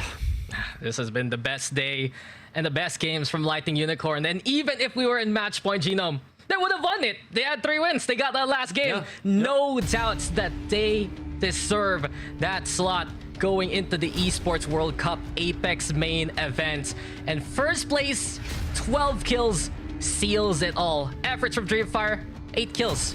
Efforts from X and Y, 9 kills, both in the top 5. But as soon as we saw Keep Going Gaming take down the likes of VK Gaming, that was all she wrote, and it was just a final signature done by Lightning Unicorn to close the chapter in the Open Qualifiers. Oh, incredible. I mean, big shout out to Wuss as well, by the way, who tried to, write a different narrative there in Game 6, but it wasn't to be. It was just another 3 points to add to the pain that Lightning Unicorn inflicted upon the rest of this lobby. It's just impressive to say the least. There's still so much to take away from some of these teams. Again, Dreamfire, X and Y, a lot to build on right now. I'd say even no credit. I enjoyed what we saw from Chem and the rest, but the victory lap, you called it a while ago, when they secured the wipe onto Team Ice. that was already them crossing the finish line. And then a quick little high five, an encore even versus no credit. And I love the fact that they really played so concentrated all throughout the day. You saw how Kem tried to peek, didn't even get a chance to bring out that bow check. Immediately erased from existence by the double peek there from Gopgaps. Yeah, it was a pretty easy pickup from there. I mean, as we saw, teams were just, they were taking fights, way down the road. I mean, I don't know, they didn't get the right directions. They got very lost on the way to that final circle, and they were very disoriented, seemingly, by the time they met the victors, Lightning Unicorn, up there on the hill. So, yeah, look, big congrats to them. Yeah, it's just been such an incredible day, and I love the fact that we had all this high-octane action even after these teams had played all day. I think they started around 2:30 p.m. SGT, and it's 9 hours later. We had so many teams at the very start, went to the semifinals, so we were able to broadcast the finals, and it's been impressive. But it just goes to show that in APAC South, once you get those top teams into invites, there's such a big way for one of these teams to really step on up, right? And we saw Lightning Unicorn was on their best behavior and with their best place. Awesome to see. And, like Far Fifth, obviously, is a very new addition to this team. He is now going to his first Apex LAN. Kilmate, he's been around for a little longer, right? Playing on Northside Esports and inside the ring as well. He is now going to his first LAN. Gopgaps, who has been around for such a long time, winning some of the early online tournaments in ALGS. I think it was Autumn Circuit, the PGL Showdown, way back when, Summer Circuit, Autumn Circuit. These are the big wins, that are on Gopgaps' record. But despite that, has never made it to LAN. So it's just so exciting that these guys do get to make their way now, finally, to play in person, to meet, all of these guys that they've been, playing online with for the longest time. It's just such a special moment when players like this, who have been around the scenes for years and years, contributing and almost making it to that tippity top, finally get their shot in the spotlight. And head historian Genome bringing out the 2022 tournament, 2020 tournaments even. But it just really goes to show that these guys have been working for so very long with some of them a little bit newer to the scene. You have the return really of Kilmate coming into competition, and it just works for Lightning Unicorn. What else can be said? But it's great to see them have such a great day and put in such a good performance. But of course, we had all these incredible teams that played their hearts out. Even though there was only a single slot, they fought till the bitter end, even when they knew. Once they saw VK Gaming eliminated, they're like, oh, it's kind of done, but it's okay. We'll still go for those kills. And I really feel like that this was such a fun romp to kind of say goodbye to the dropship format too, as we get our results here at Genome. Final tally for map number 6, and it says it all, 24 points for Lightning Unicorn. Yeah, kind of running it back, right? This was equal to their third game performance, where they also got first with 12 KP as well. They might not have been completely stomping through the lobby like X and Y did, or Keep Going Gaming did, but either way, they were consistent game in, game out, and that's what gets them the #1 title and all the accolades, and plane flights to go with it this time. Yeah, and just a little bit unfortunate for teams like Keep Going Gaming. They woke up a little too late to the party. Game 5, Game 6 defined by the kill points there of Keep Going Gaming. This time around, they did have that revenge versus VK, but you said it a while ago, Lightning Unicorn just steals their thunder and gives them a thanks by booting them out of the lobby. Also, I'd like to say a little bit more from War Monster Firebird. It's great to see them perform like this after that hybrid team that was the Chinese invite. So that's really cool. Dreamfire again. I know everyone's talking about it in the chat. The return of Dreamfire, and it wasn't shabby. It wasn't bad. I do feel that they have still something to build on coming into Split 2, and who knows, we might see Dreamfire at a future LAN 2. very possible. I think they've only missed one in quite some time now. So it's yeah, it'll be interesting to see if Ems and 3MZ and Pete do make a return to the big stage come you know, Split 2 and champs in ALGS. But for now, we're focusing on the World Cup, and it's going to be Lightning Unicorn here joining our other 8 teams who qualified from the Pro League in APAC South. Yeah, it's fun to see they're going to be joining Tom and Kung, their fellow countrymen there, and as an all-Thai roster. But that was just map number 6 results. I know we've already sung the praise of Lightning Unicorn. We're just tallying up the final scoreboard here. But I guess, Genome, let's play a little bit of a game over under 30-point gap. Do you think Lightning Unicorn got it versus the second placer? So what was it, 24 points in that last game? Yeah, I think it's over 30 points. I'm gonna take out, which is fun, right? Because when you think about, you know, we were talking about those 2020 tournaments, right, that they used to take out. Historically, when Gopgaps has been taking out and winning these tournaments, it's usually been very low scoring, right? They famously won as Lynx when it was like, you know, low 60-point totals after a 6-game series. And for them to come out and do this in an even bigger fashion, I mean, I guess, sure, we have taken out some of those top teams that might have been stealing those points away from them. But that's just my, yeah, I just think it shows that, you know, they've had some growth over those years, and maybe these roster changes were for the better for Gopgaps to finally get there.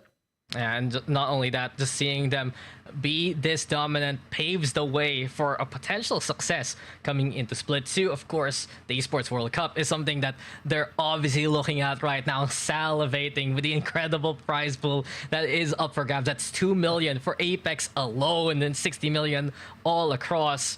But it's just really how we've seen these teams look to bridge that gap. I guess really the concern for APAC South is when Dark Zero left, who would have filled that vacuum? Then when Moist left, who would have filled that vacuum? And right now we're getting Legends, we're getting Wonton Dumpling really contesting that. But there's all these other teams looking to scramble for even higher positions. And right now, Lightning Unicorn, I know we've been talking about them for quite long already, and we're just looking to confirm the fact that they won it. It's just looking likely for them to be one of those possible contenders too. Yeah, I mean, do they get that chance to pull up against some of these other teams and maybe even make it into finals? I mean, just thinking back to the Split 1 playoff stacks, we had, I think it was the team that was 8th, Heroes, I believe, was our last qualifying team for Split 1. They, you know, did even better than some of the higher ranking teams. Wonton Dumpling, some of those teams that qualified further ahead of them. So I don't see any reason why we can't see Lightning Unicorn come in here and have a really outsized performance despite being one of the last teams to qualify for this prestigious event. Well, we'll see how those last maps really panned out too. It's been a victory for Lightning Unicorn, yes, but games 4, 5, and 6 were absolutely incredible to watch. So final circles one final time, the second half of this book. And in match number 4, well, you gotta remind me a little bit, Genome, we were on Storm Point. We saw SWQ take a good spot, and a single Arc Star really changed the fate of how the push would have happened. Yeah, I mean, our heroes, our protagonists of the story, you can see them on the outline of the X-ray on top of that building there. Just sneaking some extra placement points in here, even though they weren't so much of a factor in this final circle. It was more up to SWQ here, just playing the space very well. You can see them spreading out behind the available cover, shoving all the other teams into that tiny corner. And then bullying them even further. You can see they don't wait for them to come out. They really just press the issue here. And Alarm on Firebird, they did make them work for it, but SWQ, they had a better position with Peacekeeper in the end, and they took match number 4. But match number 5, while Lightning Unicorn took the tournament, BK Gaming, I gotta give it QQ the highlight here. Peekaboo, your head's basically decapitated. Pabo, he just wanted to check things out with the shield bat out. You add an Arc Star stick even, well, it was good to see a good show from BK Gaming. Yeah, this was a pretty fun one, wasn't it? I mean, this was what gave VK Gaming at least some hope, right? A shot at the title here. A shot at that qualification spot, to be more accurate, I suppose. And yeah, it was a very big win there for VK Gaming. Unfortunately, they didn't back it up in game 6, but to their credit, the second best team on the day. And then, of course, moving over to Lightning Unicorn. Such a slow rotation into this circle, but a strange game. I guess kind of befitting of the format. Means that they can really just waltz it in from the north side of the hill down there from Thunderwatch. And yeah, it's a pretty easy closeout there for Lightning Unicorn. Yeah, they came from Thunderwatch, they strike Lightning, and they take first place as a result. What's a way to wrap it all up neatly by Lightning Unicorn? 24 points there at the very end, and a big gap versus everyone else in the lobby to confirm that they are the champions and they are going to be taking that slot to go to Riyadh. So that means, you know, I think that's 9 teams from APAC South going to Riyadh, including Lightning Unicorn right now. The top 8 that we saw from Split 1, the ones that went to the LA LAN, and Lightning Unicorn to add on. So I'm really happy to see a lot of representation from APAC South. There is so many chances for our region to actually get back in the thick of things and look to find a title too. Yeah, I'm hoping so. I mean, we saw some fresh faces there in Split 1, and I think, you know, some of them were struggling with their first showing at a big event, at an in-person LAN. Wonton Dumpling, our first place seeds, did not perform up to the high hopes and expectations that some had of them. Hopefully that was just some first LAN jitters, and we can see them start to pull away and really show what they're actually made of when it does come to the Esports World Cup, which I think is going to be the next LAN that we see. I guess we'll have to see in terms of timing versus Split 2 playoffs, but either way, it's going to be super fun to see if yeah, APAC South can maybe kind of redeem itself a little bit. Honestly, like, we didn't have the greatest showing at Split 1. I mean, historically, we've been a phenomenal region and really outperformed in terms of our position in the Apex and ALGS world. Of course, you know, we're always gonna count in DZ and Moist there as some of our top performers as well. I couldn't even do the cope this time, you know. APAC won, but it wasn't our APAC. It was our amazing friends over at APAC North. And of course, you're going to be seeing those guys actually tomorrow for the qualifiers. There's still, of course, NA coming up. Well, not necessarily next, but I know that's next on the schedule for qualifiers. You got EMEA also later on into the weekend. So there's still so much more to watch out for here at the Esports World Cup Apex Open qualifier. So that being said, we're just finalizing our results. We're almost done with everything here. And I guess, Genome, I gotta ask you right now, what do you think about everything that happened? Just a quick little summary to how this day really went on. Yeah, I mean, the format, I think, you know, is an interesting one, and it really favored a lot of these teams like X and Y, VKG in the group stage, in the semifinals. We saw them just really popping off. But as we got into the finals here, and as we get that sense of the final standings and have a look at them now, you'll see how it changed in this last lobby. Whoa. As Lightning Unicorn clear the clean 50-50 to bring up 100 points for this series. These guys brought the half and half pizza home. One is the one I am just impressed. 100 points, 36 clear of VK Gaming. So Genome winning the over-under there. Dreamfire top 3 with 53. That fight versus X and Y, giving them that podium spot. X and Y finishing off in 4th. And well done to Team Wex, Team Pabo, 5th and 6th, tied up respectively. To wrap it all up, FB, 7th place. Got Apex Maniac, 37. KGG, a little too late to the party. You can see the distribution. Kills 24 to 12 placements, 9. No credit, 10. And then Rogers OCE, King MSG, Levy, Kenneth, Yase FPS, Rudney Way, Yuhang Was and Shogun Apex to wrap up our top 20. What a day it has been, and what an incredible end to what is just the beginning to the Apex qualifiers there, Genome.